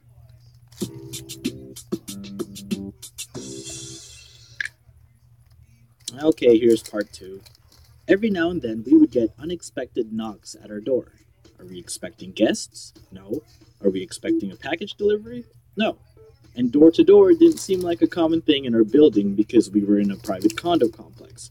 So as a newcomer to our home, I carelessly opened the door for those people. Hello? Yeah, hi, is this 2506? No, this is 2505. Oh, sorry. Oh, it's this one. I guess it was an honest mistake. I mean, our number plates were pretty close to each other, and I would have let it go if it didn't happen again. Hello, is this 2506? No. And again. Hi. Are you looking for 2506? Oh, yes, I am. Well, this isn't it. And again. Hey. This is 2505. Oh, sorry. So at this point, I thought, man, our neighbor must be pretty popular to be having this many guests this often, thought my naive mind. When I thought that maybe our number plates were just oriented badly, I realized I was giving these people too much credit. I mean, it's pretty obvious which one corresponds to which door. Like, if they thought this was mine, then what did they think this number was? Come on. How unusual was it for someone to continuously have guests, but not have any of them return for another visit? Because surely if they made the mistake of confusing the address once, they wouldn't do it again, right? Eventually, we stopped opening the door for these people. If we didn't recognize them, we continued to peek and observe. As we predicted, after knocking on our door and receiving no answer, they would realize their mistake and knock on the correct door. Or they would text or call someone on their phone while pacing back and forth in the hallway, until lo and behold, our very popular neighbor opens their door and reels them in. And they were always welcomed with something overly comforting, like, hey honey, or hey baby. Like, what? That's not how you greet normal guests. It started getting bad when some of them stopped knocking and just independently opened our door. One day we were changing the light bulbs in our living room, and the one time we forgot to lock the door, one of them literally walked in. I don't mean to generalize what he looked like, but he looked to be in the same demographic of our neighbor's usual guest list. He took a few steps in, and I could tell by his expression and hesitance to proceed that he did not know where the hell he was. I immediately unwelcomed him with, "Wrong place," and he turned around and left without a word. On another occasion, when I was expecting a package, we opened the door to what we thought was the delivery service. We discovered he neither had a package nor was a delivery service. Well, he did have a package that he intended to deliver, if you know what I mean, but we did not want to be at the receiving end of that. We neither greeted him nor told him to come in, and he just walks in anyway with such confidence that he was at the right place. Almost made it to the living room before we had to go bouncer mode and kick him out. And recently, if you guys follow me on Twitter, omnomdoms, I archived what was probably the creepiest encounter yet. One morning I was woken up by Nala's growling, and the only reason she gets defensive is when she detects a stranger in the house. I thought that it might have been one of my roommate's friends, but I didn't hear anyone talking in the living room, so I opened my bedroom door and peeked out to see that my roommate was still sleeping on the couch. Nala, there's no one there. I step out of my room and see a woman sitting on our chair like she's waiting for something. She immediately stands up in a panic. This isn't 2506, is it? No? Who the hell are you? I'm so sorry. And then she leaves. I later found out that my other roommate lost his keys the previous night and couldn't lock the door when he left for work that morning, which left us susceptible to potential serial killers, or in this case, a neighbor's client. We probably could have been murdered in our sleep, huh? But way before this incident, we came to a conclusion that our neighbor was a prostitute. And we speculated that that woman might have been a new recruit because she was holding some papers that we assumed to be like an application form or something. I don't know how this works, okay? But yeah, my neighbor's a prostie. It was too obvious. All the clues pointed to it. It couldn't have been anything else. At first, I really tried to give her the benefit of the doubt. Like, oh, maybe she teaches piano or something. But then, why were all her students grimy-looking middle-aged men? It started becoming a game at that point where we would try to guess if someone in our building was there to deliver a package. And we were usually right. If I come across a fellow waiting for the elevator and he had trouble looking for the ground floor button, and they do that finger helicopter thing when they're trying to decide, it was safe to assume that he didn't live there. One time when they got off the elevator, I muttered, "Hope you had fun," as I continued down into the parking garage. Oh, the fear in their face, it was priceless. In another incident, I was waiting for the elevator so I could take Nala out for a walk. When the elevator door opened, a dude walked out and jumped back in a panic after he saw Nala. He asked, "Is it safe?" as he pointed at my dog. What the hell? Of course she's safe. She's a 15-pound dog on a leash and she wasn't even barking at him. Like, dude, chill. I nodded, but I don't think that was enough to convince him that he was safe, because he decided to hug the wall like he was trying to fuse with it in order to safely get around Nala and go to his piano lessons. I swear, after he left, Nala gave me this look as if to say, "What the fuck is wrong with him?" Although we had our speculations, we never exactly had hard evidence as to what our neighbor's true profession was. Until we decided to Google search our building address accompanied with the word escort. We had our proof. They had a website. And while I won't be providing the URL for obvious reasons, I hope you'll trust me when I say that there is an empire of escorts in my city. There are hundreds of locations around, and as it turns out, there was actually another unit in my building that provided the same services. My city is tainted. And I'm not an expert on this topic, but I don't think escort is the right term for their business.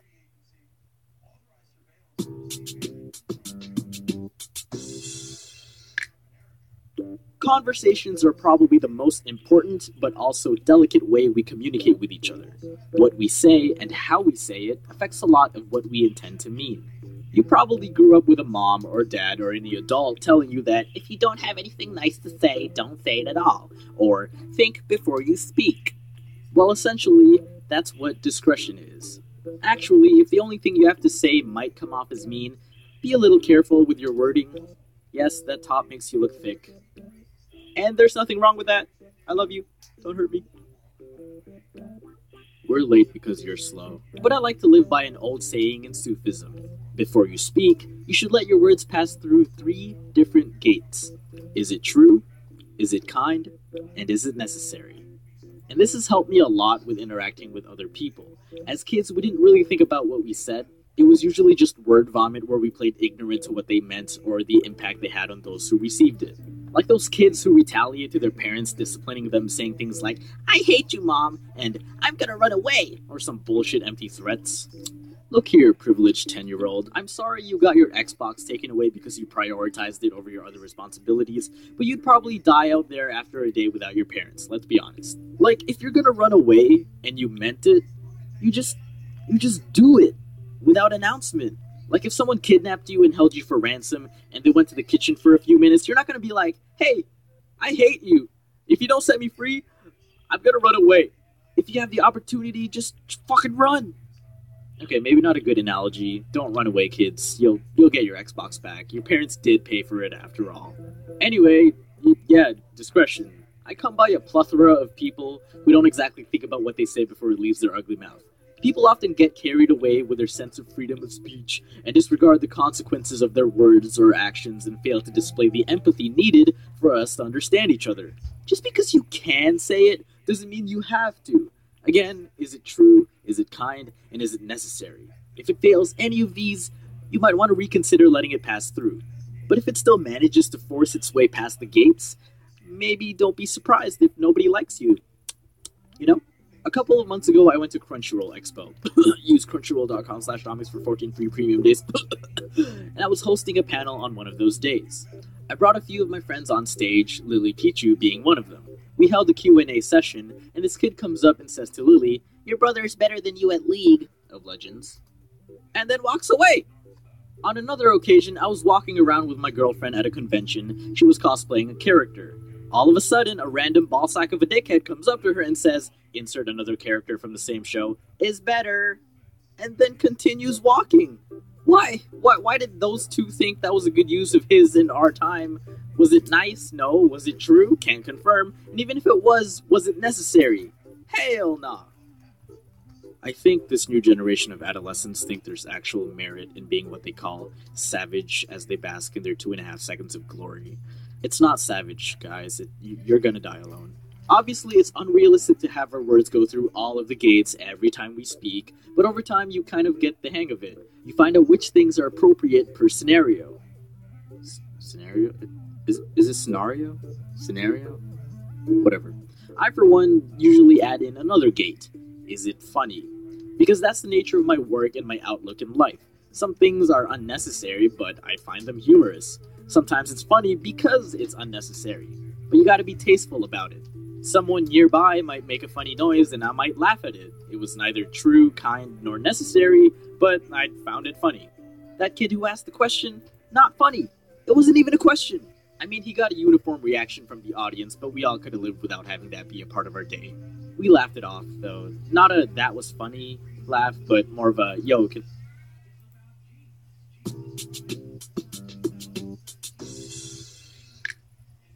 I grew up with 2 sisters, and it was usually my job to take care of bug invasions and cleanse the immediate area of apparent danger whenever spiders, centipedes, or whatever appears.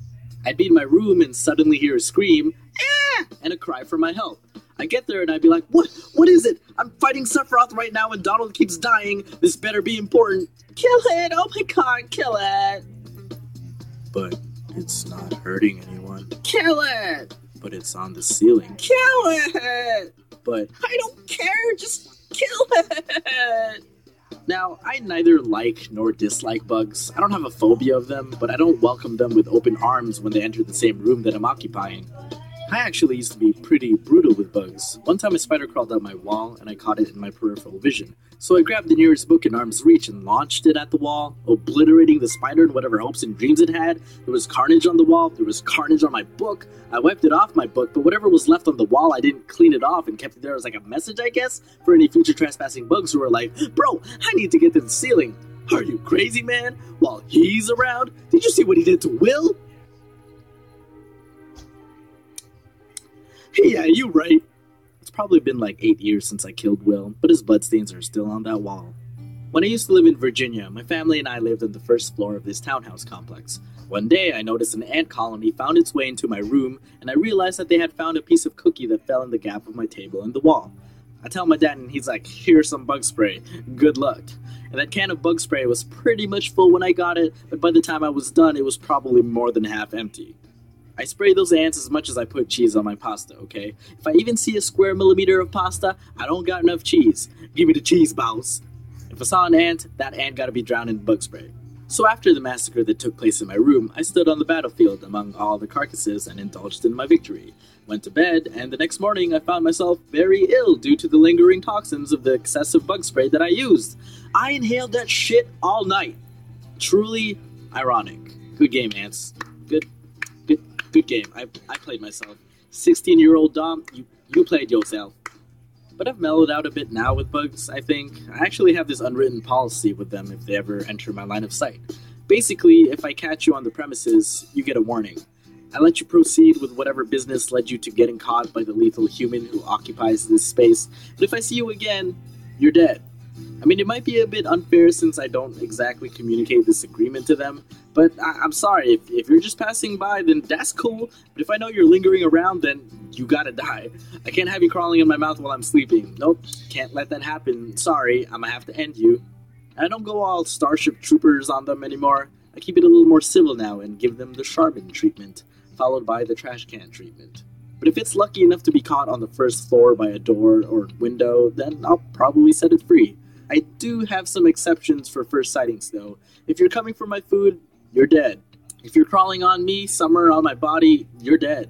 If you're on my bed, you did. If you're 5 cubic centimeters or larger in volume, then my bad. Take the house. I don't want it no more. I'm setting it on fire. I say all this, but honestly, the bugs I encounter don't even come close to the kind of demons people in other countries have to deal with. Australia, for example? Like, what even? How even? Why? Are you guys okay over there? And it's not even just bugs. I wouldn't be surprised if you're from Australia and you're halfway into a snake right now while you're watching this. And if you are, well, shit. You loyal. I appreciate that. Oh boy, guess what's back again? School time! Well, for you guys anyway. I've been done with that for years now. Oh man, I'm old. Anyway, you guys know I love anime, and more so affordable merch of anime. This month, Loot Anime's theme is Demi-Human, including items from One Punch Man, Bleach, Tokyo Ghoul, and Twin Star Exorcists. Just a quick run through of how Loot Crate works for the newcomers. It's a monthly subscription service for all sorts of merch. For Loot Anime, you pay less than $25 a month. You get a selection of items ranging from t-shirts, manga, posters, figures, worth more than double what you pay. The cutoff for the month's themed crate is the 19th at 9 p.m. PST, and all future crates henceforth shall be automatic as long as you stay subscribed. If you sign up at lootcrate.com/Domics or click on the link in the description and enter the code DOMICS, that's DOMICS, you can get 10% off on new subscriptions. Last month, the theme was Back to School and had a few cool stuff from Danganronpa, AS-Class, and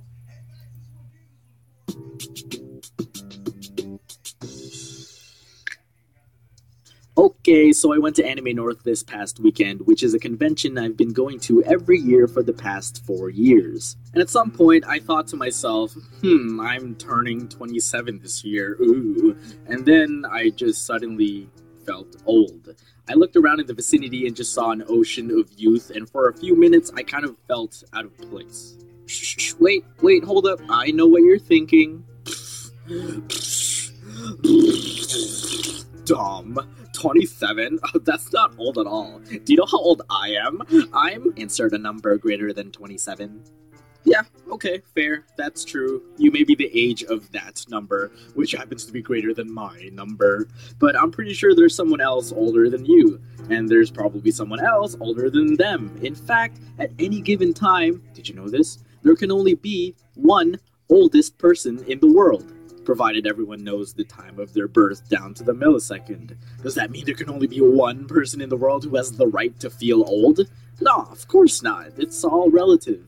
Again, I am turning 27 this year. I am around the age my parents were when they had my older sister. And here I am, not even married yet. In fact, neither are my sisters, and I'm pretty sure my parents would like to have some grandkids at some point in this lifetime. These are the kind of pressures that get to me. Every now and then I go through my Facebook and catch a glimpse of my feed, and it's like so-and-so just got married. Oh, so-and-so just had their second kid. Oh, and here I am thinking I'm still a kid. Well, at heart anyway, and I'm pretty sure I'll be this way for the rest of my life. My body may start feeling old. I'm already feeling it right now with my declining metabolism, am I right? But I will do what it takes to keep my mind youthful. I don't want to become one of those old grumpy dudes who just sit on their rocking chair on the front porch critiquing everything in their field of vision. I want to be 70 years old and still be able to make puns that my grandkids develop a grudging tolerance for. It makes me wonder if I'm just slow with these life events. Of course, I know I shouldn't compare the pace of my life with others because everyone travels at their own speed, but it still makes me worry sometimes about when will things actually feel late. You know what's fun to witness? When high school kids think they feel old. They go through freshman year ready to discover themselves and develop their teenage identities. The moment they hit the 10th grade, they begin spiting the new freshmen just for being younger than them. Oh my god, Betty, did you see the freshmen this year? Like, ew. Ew. Oh my god, right? Like, ugh, freshmen? Like, we weren't totally them 6 months ago. Ew. You wanna, like, go to, like, Starbucks or something? Like, and this just continues every year until senior year where their pompous elitist looking ass selves are just looking down on every underclassman like they've somehow earned this authority over a kingdom. But then, a reset happens. They graduate and head to college. Most of them anyway. And they become first years again, who are then being looked down on by the upper years. It's an infinite cycle in both directions. Let me give you guys a tip. Stop automatically thinking that older means smarter or wiser, and thus making younger mean dumber and more naive. I say automatically because some of the youth are actually pretty freaking stupid. You gotta admit, it's almost painful to witness some of them make all the poor decisions in their lives. But that's what I mean. Some of those dumbass kids stay dumbass kids for the rest of their lives. They just happen to grow older and have more freedom to be dumbasses in the adult world. Some people grow old, but they never grow up. But aside from those people, when you think about it, in the long run, the following generations will always be smarter than the previous. Or they should be, anyway, because they have more information available for them to learn at a younger age. Every time something new happens in the world, whether it's a historical event or a technological advancement, it's collected into the cumulative knowledge that's been existing and will continue to exist from now and forever. The only reason this is true is because people die. If people were immortal, then we'd have our whole lives to expand our intelligence. But we're not. We live, we pass on what we know to the next generation, then we die and hope the people we leave behind are able to deal with the problems we caused and weren't able to solve. The fact that the human species have made it this far is simply amazing. So, when can you feel old? Is it any time? Is it different per person depending on the consequences of their lives and the environmental factors that affected their upbringing? I think it's when you become the oldest that you yourself can ever be. So, like, right before you die, then? Yeah, I guess so. Damn. That's poetic. Or just morbid. True. This video has been brought to you by Crunchyroll. One thing I know I'll still be watching in my senior years is anime. Head over to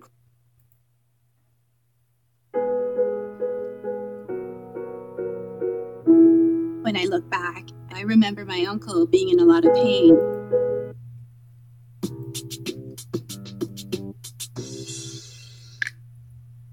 I've never really had to worry about exercising as a kid. Obviously, with less responsibilities, we as kids had more time for leisure activities. I wasn't much of a jock, but I did enjoy being active. It wasn't until university that I realized I needed to actually schedule a time apart from my daily schedule to be physically active.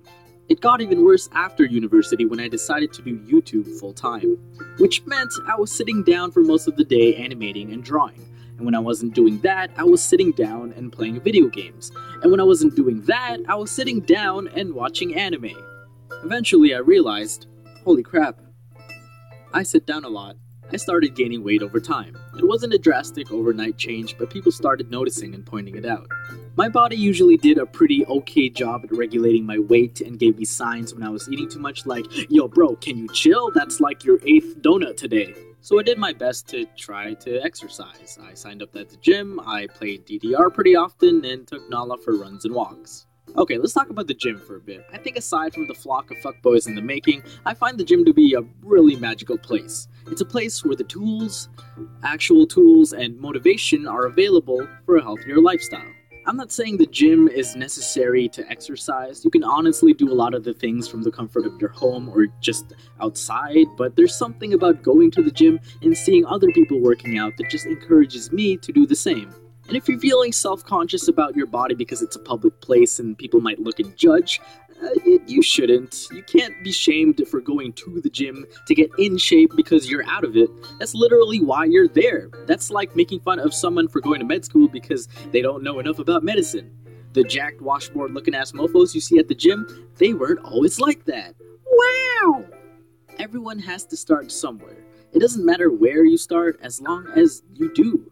But of course, to feel the magic atmosphere, I first had to get myself to the gym. In my case, and probably a lot of yours, the problem wasn't exactly starting, but maintaining. I eventually stopped going to the gym. I stopped playing DDR often. Nala resolved to running around in the backyard by herself. I started gaining weight again. Clothes started feeling tight, my jeans became uncomfortable to wear. My partner at the time said she preferred me a little chubby because it was more comfy to cuddle with, so I was like, sweet, I can just let myself go. And so I did. A few years and 15 pounds later, I meet a fan at a convention. I'm still kind of surprised every now and then when people recognize me in public since I don't show my face in my videos often. Even when I'm wearing a scarf, a hat, a hood, and headphones, some people be like, Domix? Oh shit, what up? But this was at a convention, so it made sense. Anyway, I thought this would be like most interactions I have with fans of my work, but this particular encounter stuck with me. Now, I'm gonna give him the benefit of the doubt and assume he didn't mean any offense, because for real, you guys who do come and say hello to me are so polite and respectful. I'm very grateful for that. So at some point in the conversation, he said, "You draw yourself skinnier than you are in your animations." I wasn't sure how to react to it, so I laughed it off and agreed, because to hell, he was right. I mean, I do draw my character with a rounded face, but overall he has a sort of slim physique. His words stuck with me because I always drew myself with whatever hair I had at the time, whether it was a little shorter, longer, red, blonde, or whatever. But I always kept my body proportions relatively consistent. I came to an understanding that I wasn't happy with my body. I still drew myself slim because that was my personal ideal size for myself. Often when we have the freedom to create representations of ourselves, whether it be a drawing, a painting, or a photograph, we tend to alter it so that it may look subjectively more attractive than we actually are. Why do you think most people only take selfies at certain angles and lighting? It was the same thing for me. I was getting older and my body's not what it used to be. I don't have the same metabolism I had as a kid, and the shit I put into my stomach actually had more consequences than before. As a disclaimer, this isn't meant to fat shame anyone. I'm not saying that since I wasn't happy with my weight, you should be as well. I'm saying that you should all come to some sort of acceptance with your own appearance, and any changes you wish to pursue should include the consideration of your health. And that's what I wish to be and remain. Healthy. But sometimes you look at the bubble tea deal and it's like, I'm weak. Treat yourself. But I do miss being able to run for a few minutes without my lungs imploding. I miss being able to do a baby freeze without feeling like I'm suffocating a baby that I'm pregnant with. I miss being able to fit into my jeans and being able to bend or crouch without cutting off my circulation. Joggers are comfy and all, but that's like all I wear nowadays. I'm sure 15 pounds may not seem like a lot for some of you, but it's 15 more than what I'm happy with. And I'm done being unhappy. I've started exercising often again, trying to fix my diet and cutting my intake because honestly, I just went to the fridge and cupboard when I was bored. Like, I wasn't hungry, but I just wandered into the kitchen and just wanted to taste something. You know what I mean? Why does food gotta be so freaking delicious?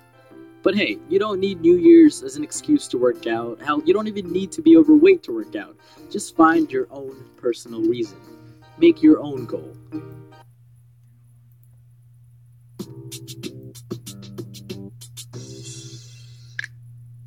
I sweat very easily. It may be genetic, or perhaps maybe my diet can be to blame, but I tend to sweat a lot in situations where other people probably wouldn't as much. It's not even really the smell I'm worried about. I think I generally smell pretty okay even after I've sweat, so I think I'm safe in that department. It's more so the discomfort of having whatever layer of clothing directly touching my body unfortunately be used as a towel. I'm pretty envious of people who can wear, like, layers in warm weather and be perfectly okay. Like, they have the freedom to wear really stylish and fashionable outfits in high 20-degree weather, while I'm limited to, like, a tank top and shorts. Because I just can't handle the heat. It's a choice between wearing enough to cover my skin and shading myself from the sun and not having proper ventilation, or I wear really ventilated clothes, but I get barbecued by solar flares.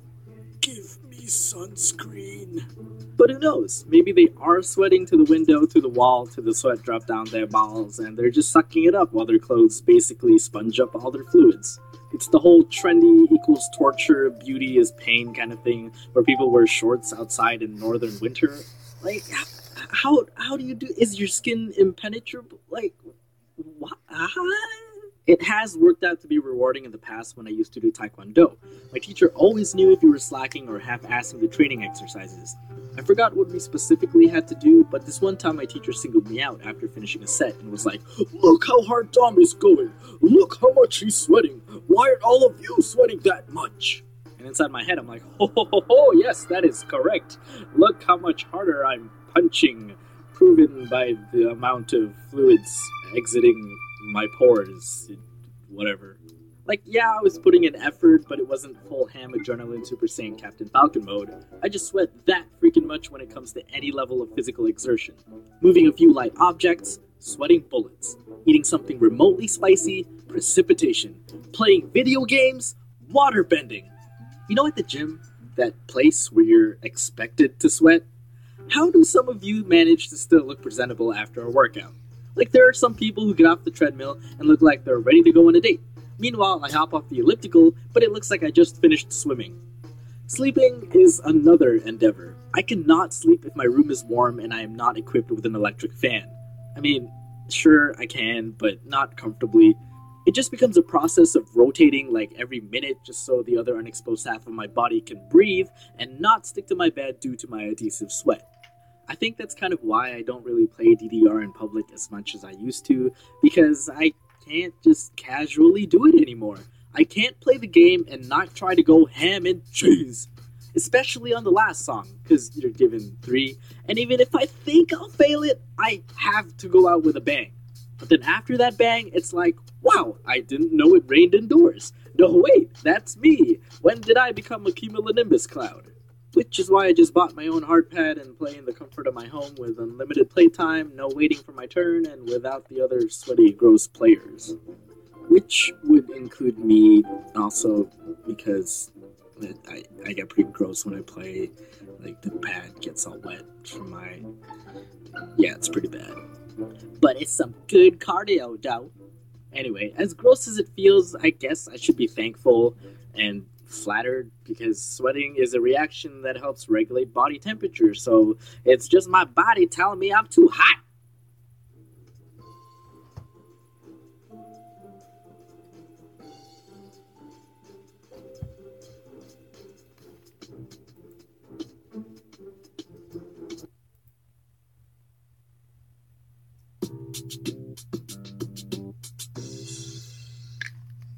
Procrastination. A terrible habit we all do. Well, most of us at least. I don't know, it's just something I can't discipline myself out of. It's almost a challenge, like, what is the least possible time it would take for me to complete this task, you know? It's like when you play video games and there's that level where you have to kill all the enemies in a dungeon, disarm a bomb and save your friends before it explodes, annihilating all of you into oblivion. You wouldn't feel pressured or challenged if you had all the time in the world, right? Or if there was no bomb threat. Dude, untie us and let's get out of here! Yeah, but I want to kill all these enemies. They just keep respawning though. They're just gonna keep coming. Infinite experience? I think I even remember the first time I discovered procrastination. It was like discovering how to lie for the first time. Hey Dom, are you alright? Yeah, I'm fine. Why? Oh, okay, just wondering. Holy shit, that worked. I used to be extremely diligent with my work as a kid, having strict Asian parents that put a lot of discipline towards education and whatnot. I had homework that was due like the next day, but a Dragon Ball Z movie was airing that night, and my mom said, "Did you finish all your homework?" And I lied and said, "Yes. Sorry, Mom, if you're watching this, I lied to you when I was 10. The movie finishes, and I was surprisingly exhausted afterwards, so I ended up passing out. I wake up, and it's the next day. I started panicking over my incomplete homework, but after a minute, I stopped. I pause and think. Okay, focus. So, my worksheet is for French class. French isn't until after lunch. If I work on it while I eat, that might give me enough time to complete it. But wait, there's still the bus ride to school. I can work on it then. Also, second period is geography, and we probably won't be doing much today, so I can work on French when the teacher's not looking. Right? Like, you start going covert ops on your homework and milking any possible time you have until the deadline. And y'all remember how offended teachers get when you work on homework that's not from their class, and it's like, bitch, you ain't the only one on my plate. This is like the 17th map of Canada we've had to color this year. French class comes around and the teacher asks everyone to take out their assignments. And I pulled it out so quickly and proudly like I wanted to boast about how much time I worked on it. Like, did you watch the Dragon Ball Z movie last night and finish the assignment? Dude, we had like 2 weeks to work on this. And ew, Dragon Ball Z is lame. Fight me. And it just got progressively worse from then on. Procrastination became my life. Everything was just a mission of how last minute I can be. Going to bed. If I sleep in exactly 34 minutes, I'll get 6 hours of sleep. That's pretty good. Yeah, I have enough time to watch another episode. Click. Waking up. I can probably sleep for another 4 minutes and 30 seconds and still make it in time for the bus. Snooze. Eating. I haven't eaten all day, and it's a bit too late for lunch. Well, I guess that means I can eat a big dinner. Okay, BBQ, let's go! Washing dishes. I mean, I guess I can eat ice cream on a plate. Taking a shower. Well, I'm not going out or seeing anyone today. Yeah, I'll be okay. Making a video. I don't see any comments about people thinking I'm dead because I haven't uploaded in a day. I think I'll be alright. I mean, when you think about it, life itself is just a very long chain of procrastination, right? As morbid as it sounds, we just occupy ourselves with distractions and time consumers until we reach the end of our lives. Not to say that being alive or the things we do on a day-to-day basis are pointless, but the exact opposite of that. To procrastinate doesn't necessarily mean to underachieve. It means to delay or postpone action, often something you have to do for something you want to do. Some of you may be at a crossroads in your life where you're deciding over what you want to do for a living. You may want to procrastinate, if you have the luxury to do so, of course, to take time and explore your choices before settling on something you might not entirely enjoy. Procrastinate on searching for a partner you may not even need just because your aunts and uncles at every family gathering ask if you're married yet. You're probably procrastinating right now watching this video, and you might even watch other videos afterwards. And while I do not claim responsibility for missed deadlines and whatever, just know that sometimes it's okay to treat yourself, you know? Oh crap, the oven! This video was brought to you by Audible.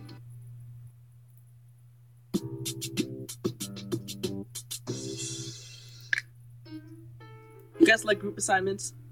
I don't mind group assignments. Well, only when the group is made up of people who I know will carry their weight.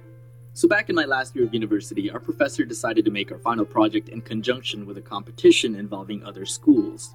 We had to work in groups to calculate how much a building would cost given the appropriate specifications, total area, construction type, material choices, etc. The group with the most accurate report wins. First place wins $2,000, second $1,000, and third $500. Our classroom population conveniently totaled to a number divisible by 4, and so we had to work in a group of that size. Inconveniently, my friendship population in the class was 6, and I was in the half that needed another member. And there was only one person available. Kyle. Now, Kyle, he's a good guy. I'm sure out of school he can be fun to hang out with, but see, over the years, Kyle has developed a reputation among us as sort of the slacker that BS's his way through life. And we had no choice but to work with him, with a prediction that we'd have to carry a bit of his weight. Did that 8-ball just go in that corner pocket? Because I called it!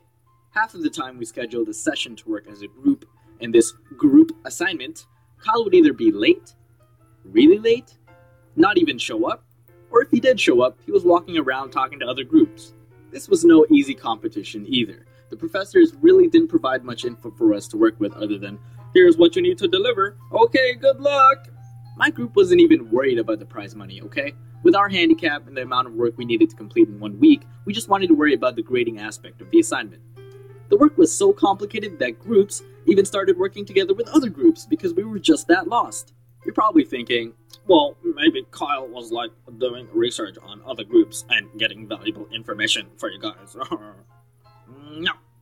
Any information he came back with was either no help to us or something we already knew. And he wouldn't have wasted time on his adventures if he just stayed with the group long enough to know what we know. So after countless sleepless nights, we finished. We were curious as to how our report compared with other groups, and we noticed that we were a bit off from the range that other groups calculated. There was really no time to backtrack our work and see what we did differently, so we just accepted our fate and hoped for the best. It was time to submit our work, and we were asked to attend the ceremony in a few hours where they would announce the winners. So, let me just recap. Inter-school-wide competition that was also our final project. Stuck working with a slacker. 1 week of sleepless work. Exhausted by the end of the week due to said work. And we had no confidence that we would even make top 3, and the ceremony was like a 30-minute drive away. So once we submitted our work, we literally dropped to sleep on the very spot we suffered. Well, except Kyle. Didn't know or care where the hell he was. A few hours later, which felt like days of being unconscious, we were woken up by a thud on the table. Congratulations. Impossible. We won first freaking place. How the hell? I don't even know. I mean, we were pretty embarrassed knowing what it must have been like at the ceremony when we weren't even there to accept our big ass check. But then we realized, wait, this means, hey guys, I heard we won. I hate you. And he wasn't even humble about it either. He was stuffing that giant check into people's faces. People who knew what Kyle was like in the group environment. People who knew he did not deserve his share of that money. But whatever. It was over. He can keep the $167 that I should have gotten. That's like 27 shawarmas, man. You guys play League of...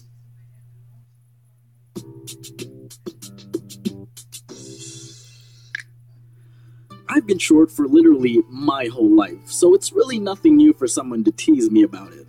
Hi, I'm Dominic. Hi, nice to meet you. You know you're short. What? Oh dear! When did this happen? I must have been unaware of my physical appearance for the past 26 years of my life. How could I be so blind? Thank you, from the bottom of my heart, wise stranger whom I just met. Thank you for enlightening me with your brilliance and informing me of this important and highly relevant matter. I will now waste my time indulging in this epiphany that you have bestowed upon me. You don't gotta be a dick about it. Shut up. I used to be really self-conscious about it when I was a kid and thought something was wrong with me. I had high hopes for myself and believed that I might just be a late bloomer. I wore big tees that were obviously too many sizes up for me because I thought it was cool and gangsta at the time, but also because I believed I'd grow into them. High school came and I was still the shortest kid. People teased me, but I stayed confident that the day will finally come when tiny little Dom hits the prophesied growth spurt and towers over you peasants who believe there was no consequence for teasing and bullying me. But the prophecy was false. I was told on average that boys stop growing at the age of 16. Once I reached the age of 16, people started giving me a false sense of hope and said it was actually at age 18 that boys stopped growing. And once I was 18, people started telling me 21? What? I eventually stopped looking forward to a day that would never come. I never got my growth spurt. I never even grew enough to be of the average height. I remained small and the teasing continued. And it was always funny when people thought it was a diet issue or a physical fitness issue. People kept saying crap like, oh, you just need to drink more milk. Gotta get that calcium for them bones to grow. And I'm like, bitch, I drink milk every morning. My bones are strong, but they ain't growing. I eat my greens, I eat my fruits, but results ain't showing. Yeah, hip hop.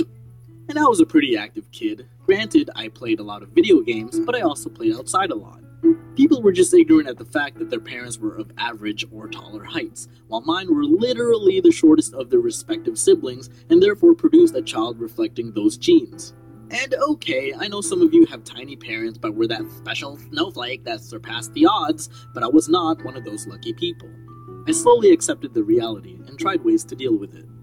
I took up Taekwondo because I didn't want people to underestimate me and think I was weak. It was more so for that one day that one kid whom I really disliked decides to set me off just a little too much, and I can go ahead and turn his pelvis inside out. But on the other hand, I didn't want to be a violent kid, so on top of self-defense, I learned how to breakdance and just be intimidating overall. Cause no one really messes with b-boys. They're like the chillest people you'll meet, but if you mess with them, oh boy, prepare to get your ass whooped in a dance battle. And forever sully your name in the world of hip-hop. Over time, I came to embrace my short stature. It became less about tolerating it, but actually cherishing myself for who I was. And to be honest, it's come in handy and brought me into some interesting situations. Getting carded at bars is always a hoot because although I'm with friends that all obviously appear to be of the legal drinking age, I myself do not. And waitresses and bartenders tend to be polite, so instead of singling me out, they just ask for everyone's ID, when obviously it's just me whose age they want to confirm. Those festival games where they have to guess your age? Oh-wee, my favorite. I look young and I act young, and I'm pretty much gonna stay like this until my bum gets wrinkly. And they're given that 2-year range handicap, so if they guess that you're 20 and you're actually 18, then they got you, I guess. 21. I'll take the turtle plush, thank you. I mean, I'm aware of the disadvantages of being short, obviously, but I tend to look at the bright side of things. I usually have a lot of trouble finding clothes and shoes my size because I'm always just a little smaller than the smallest men's sizes that stores offer. But on the bright side, I can wear women's sizes. Well, mostly unisex looking shoes. Not necessarily women's clothes, but... well, I mean, some actually fit kinda nice on me. Leg room. Man, do I feel bad for you walking lampposts who feel cramped in buses, planes, theaters, and other places with arranged seating. Environmental hazards. Have you ever just been walking around and suddenly a tree branch pimp slaps you in the face as if you owed it money? Boom. Bro, do you even limbo? When you're holding an umbrella to shelter both of us, at least you can do it at a comfortable arm elevation. You don't gotta go full Mary Poppins to keep me dry. Group photos. Guess who's always at the front? Boom, model. Hide and seek? Pretty self-explanatory. Now, I'm not saying being short is better than being tall. I hate being unable to reach things from high shelves without a stepladder or having to parkour. But being short's pretty cool, in some cases. Makes the world seem a little bigger and grander, even if it's just by a few centimeters. I don't mind being short, but if I had the ability to, control my size, I guess that'd be pretty cool. Would that make me a superhero or a super normal? I wouldn't really fight crime with it. I'd just mess around with people, to be honest. I guess I'd be considered a demi-human, which just so happens to be last month's Loot Crate anime theme. You guys like anime? I know you do. You guys like monthly anime merch for less than $25? I know you also...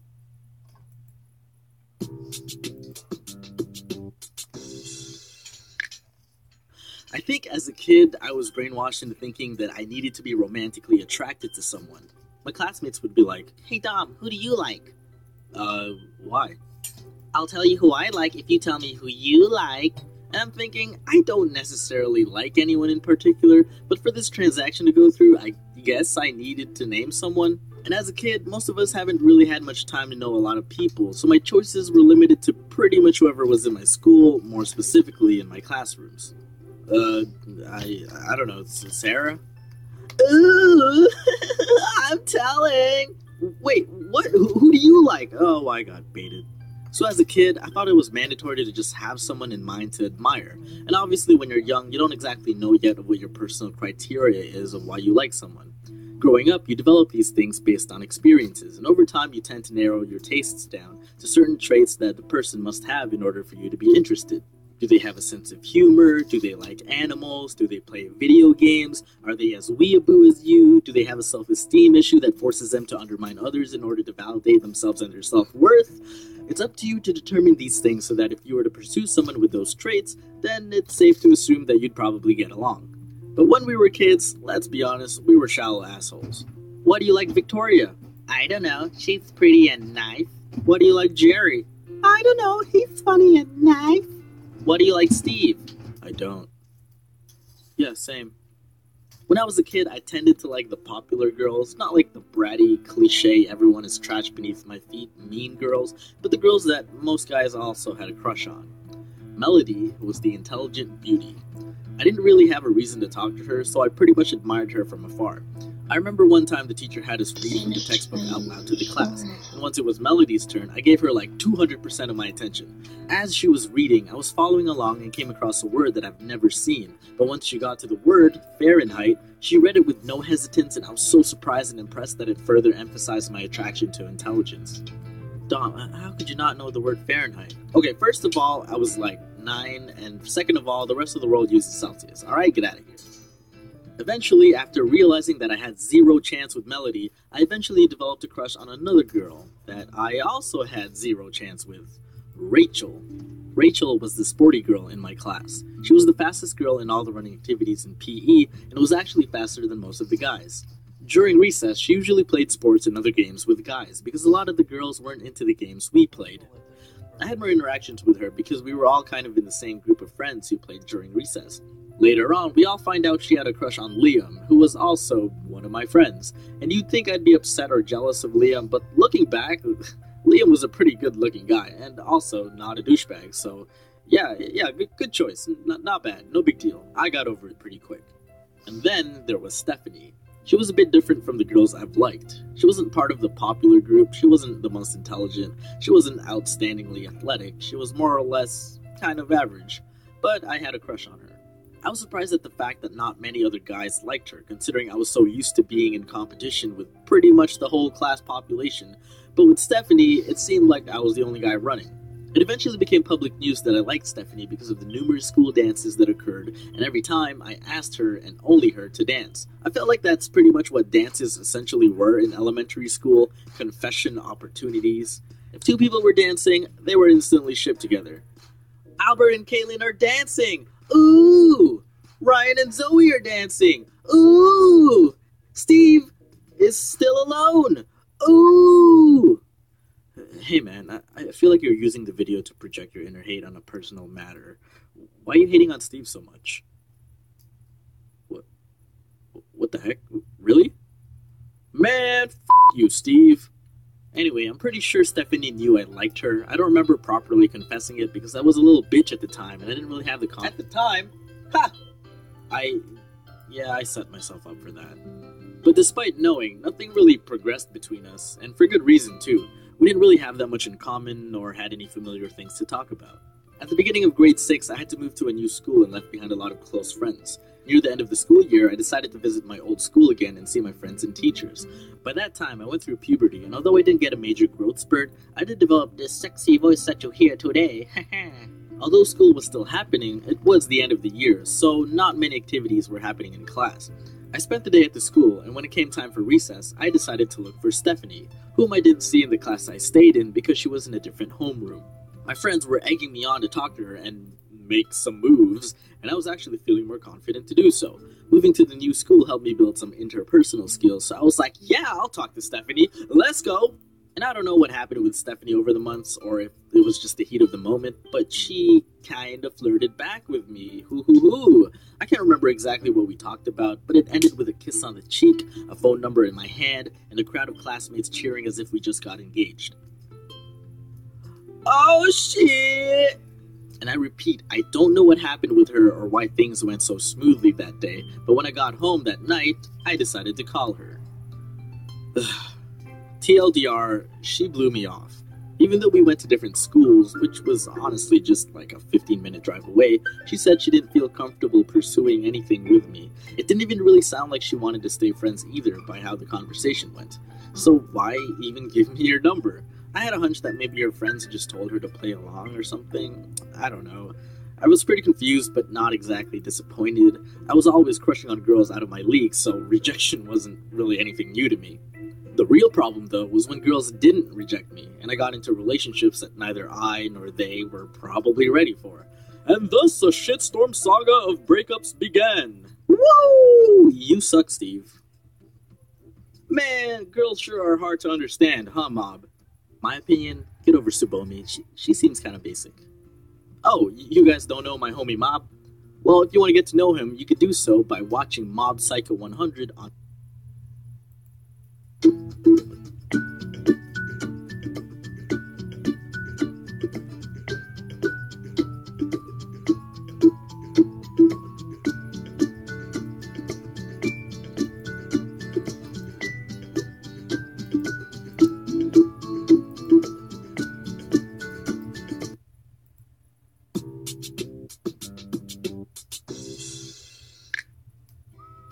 When I was in grade 9, I went to a high school that shared its building with another high school.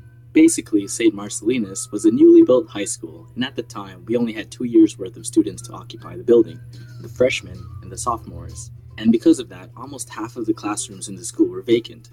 This allowed another school, St. Joan of Arc, to use those available spaces until their school was built. I didn't really think much of it until I met Joyce. Hey Dom, I don't think you make it obvious enough that you're not using real names in your stories. What, really? You mean people are actually searching Aaron Kim on Facebook? Yeah.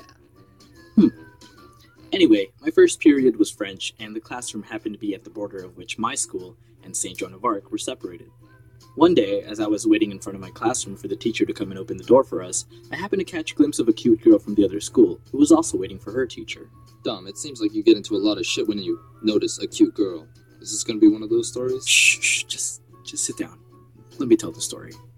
So this continued nearly every day. I get to my class early just so I could get a chance to look at the cute girl before she entered her class, like the creep I am. I think I did it often enough where she eventually recognized me because one day I came across her Asian Avenue website. If you don't know what that questionably exclusive website was, it was basically a MySpace, but you guessed it, for Asians. So I found her page, recognized from the pictures that she was the same girl. 13-year-old me said, "What the heck, I'll leave a message." I said, "Hey, you look familiar. Do you go to St. Joan of Arc?" She said, "Yeah. You go to St. Marcellinus, right?" I've been noticed. And that was the start of a new friendship. We started meeting up before our first classes, and although they were short, I cherished it. We even began strategically planning the paths we took to our next classes, just so we could briefly run into each other. She gave me this nickname, Doms, and it just stuck with me. I liked it, even though it was just adding a letter to my name. She found my art really impressive, and having her support really made me want to do better and improve my skills. I still remember her saying, "Doms, if you ever become a famous artist, don't forget me." Eventually, we found ourselves talking every day, whether it was at school or online. I didn't have a phone, believe it or not, little 6-year-old with an iPad. I really liked her, but was it worth the risk of spilling my feelings and possibly making the friendship awkward? Yes. I mean, I was happy where we were. We shared personal secrets with each other. She came to me whenever she had problems. I came to her with mine. Intimacy was probably the only thing separating us from being a couple. I became acquainted with one of her close friends, and even she thought I should ask her out. But I've never done that before. I've never had a girlfriend at that point, and everything before that was merely a series of crushes on girls that I never had a chance with. But I thought to myself that if I was ever going to have a first, she would be my pick. I decided to tell her how I felt. I believed I had a good chance, seeing as how we were best friends. We already had that bond, that trust. I told myself that if she does say no, I would respectfully accept it and still remain friends with her. Easier said than done. And that's what happened. I wasn't sure if there was someone else or anything, but regardless, she just didn't see me in that way. I felt crushed, pun intended, but it felt amazing to get that off my chest. She didn't find it too weird. She was an open-minded girl. And yes, I titled this Best Friend Zone because that is what it was. I was in a realm of the relationship of which I could not proceed to the next. I'm not using the term as a means to bolster the egos of over-entitled nice guys. She didn't owe me anything. I'm not saying that just because her friends and I thought we would be a good couple doesn't mean we should have been one. I'm simply saying that although I didn't exactly get the girl, I was happy that I still got to stay best friends with her. And even though I could never breach that barrier, I was alright with it. If you're one of those people that claim you got friend zoned, but complain about it like she owes you a relationship, then that's not the friend zone, mate. That's the pity zone. Politely accept the rejection and move on. Anyway, I obviously didn't get over her right away. I accepted her answer, but my feelings still lingered along with questions of why I was inadequate as a boyfriend. But I guess that's the mistake most people make when facing rejection. They just invest so much into one person that they get tunnel vision, and when they get rejected by them, they can't fathom the possibility that maybe they're adequate for someone else. I came to realize that, and soon enough, Joyce and I were back to our usual friendship. She became interested in other guys, I became interested in other girls, but we were there for each other. In a way, it was probably for the best that we didn't end up together, because at the end of my sophomore year, I came to her with some news. My dad got a job in Virginia. I'm moving. No. Dom, you come back here and you continue this right now. Okay. Jeez. Can't appreciate a cliffhanger. I'm moving.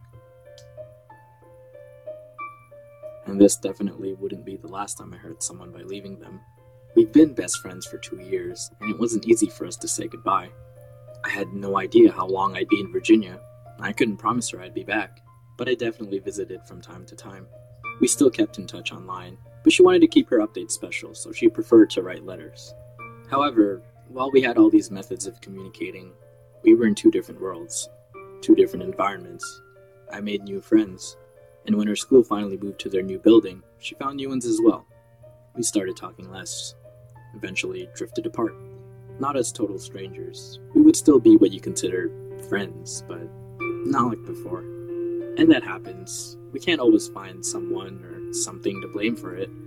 As long as you enjoy the experience, then it was definitely worthwhile. And even if you didn't.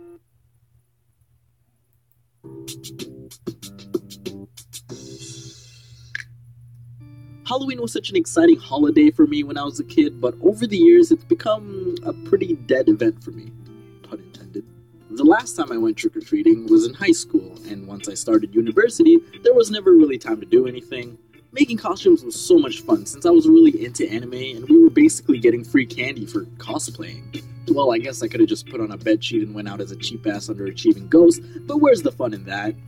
I didn't have time to make costumes anymore because I was busy making 1:100 scale models of my building that the architecture professor considered to be a terrible design and advised me to start over. Disregarding the fact that this was a term-long project and the final deadline was in like 3 days, you son of a bitch. I just opted to watch whatever self-proclaimed horror movie released that year with my friends and then called it a night. I didn't go to Halloween parties because I'm an introverted weeb who doesn't go out of his way to meet strangers simply for the sake of doing so.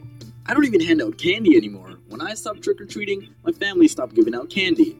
We closed any lights in the house that would indicate that anyone was home. We didn't have any scary decorations, but you know how kids are. They gotta sweep the whole neighborhood to make sure no houses are left untouched by the off chance they'll hit a candy gold mine, like that one house that hands out like full chocolate bars. Not even bite-sized versions of the normal chocolates, but like some special ogre-sized Toblerone Costco bulk-looking ass chocolate bars that you can't even finish in one sitting.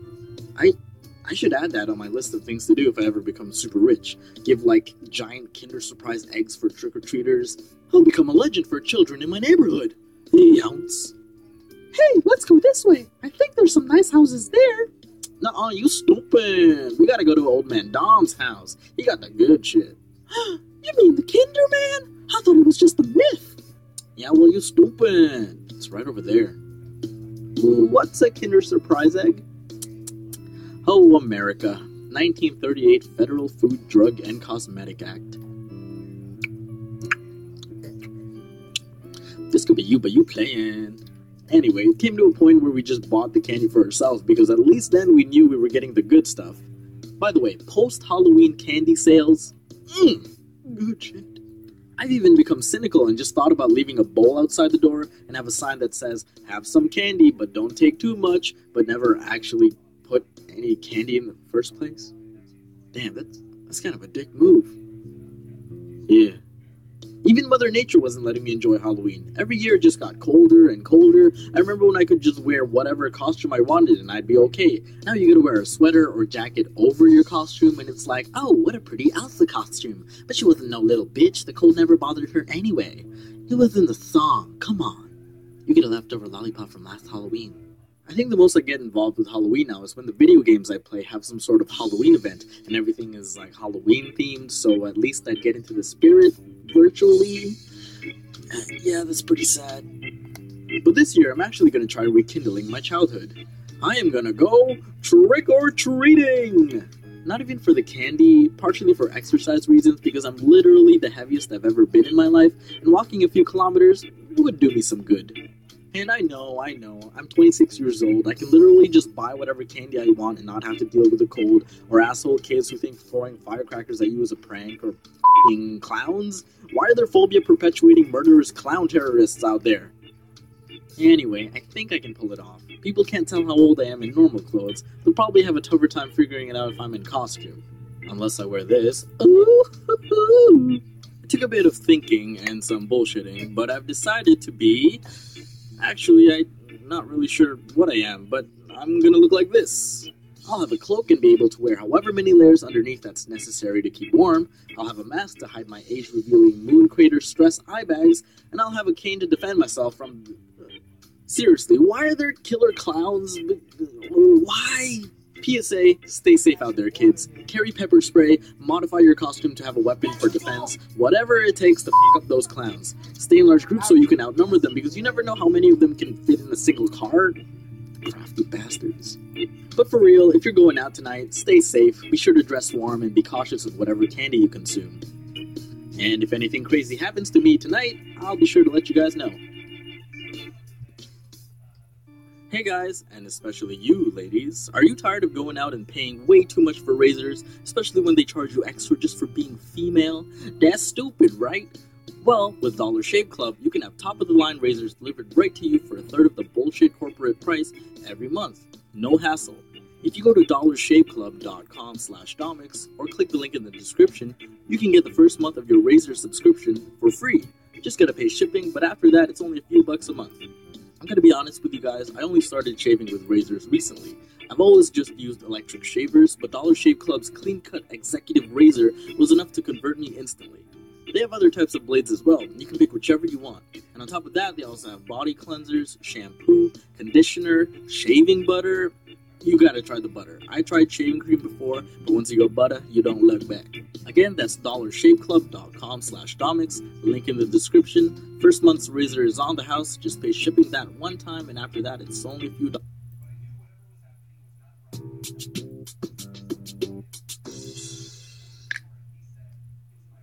Why does it seem like everything's a competition for some people? I don't mean in video games or sports or whatever. I mean in everyday casual situations where people will find a way to make everything a challenge and feel the need to defeat you in a competition you didn't sign up for.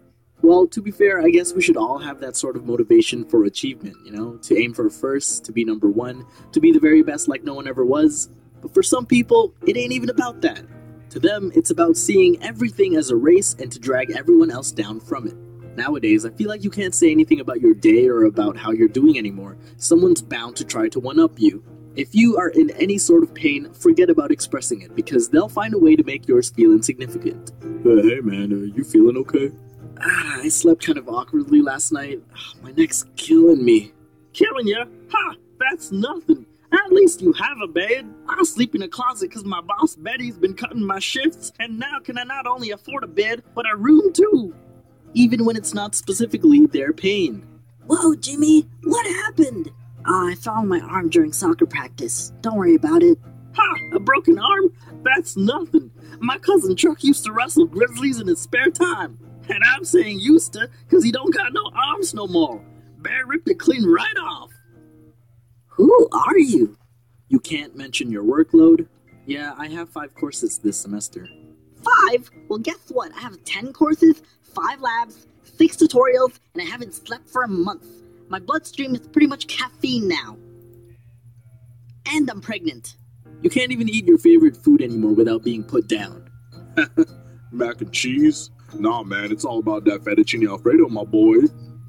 But I like mac and cheese. Yeah, well, you wrong, my boy. That don't matter. It's all about that Fetty Alfie. And there's always that one guy that needs the last laugh in a conversation. I'll admit I catch myself being that guy sometimes, but you know who they are. Someone will make a joke, and that person will always add on to it and try to make it funnier. And they'll keep adding on until they're the last, effectively taking the joke too far to the point where it's redundant or not even funny anymore, and everyone else has moved on to the next topic. Wouldn't it be funny if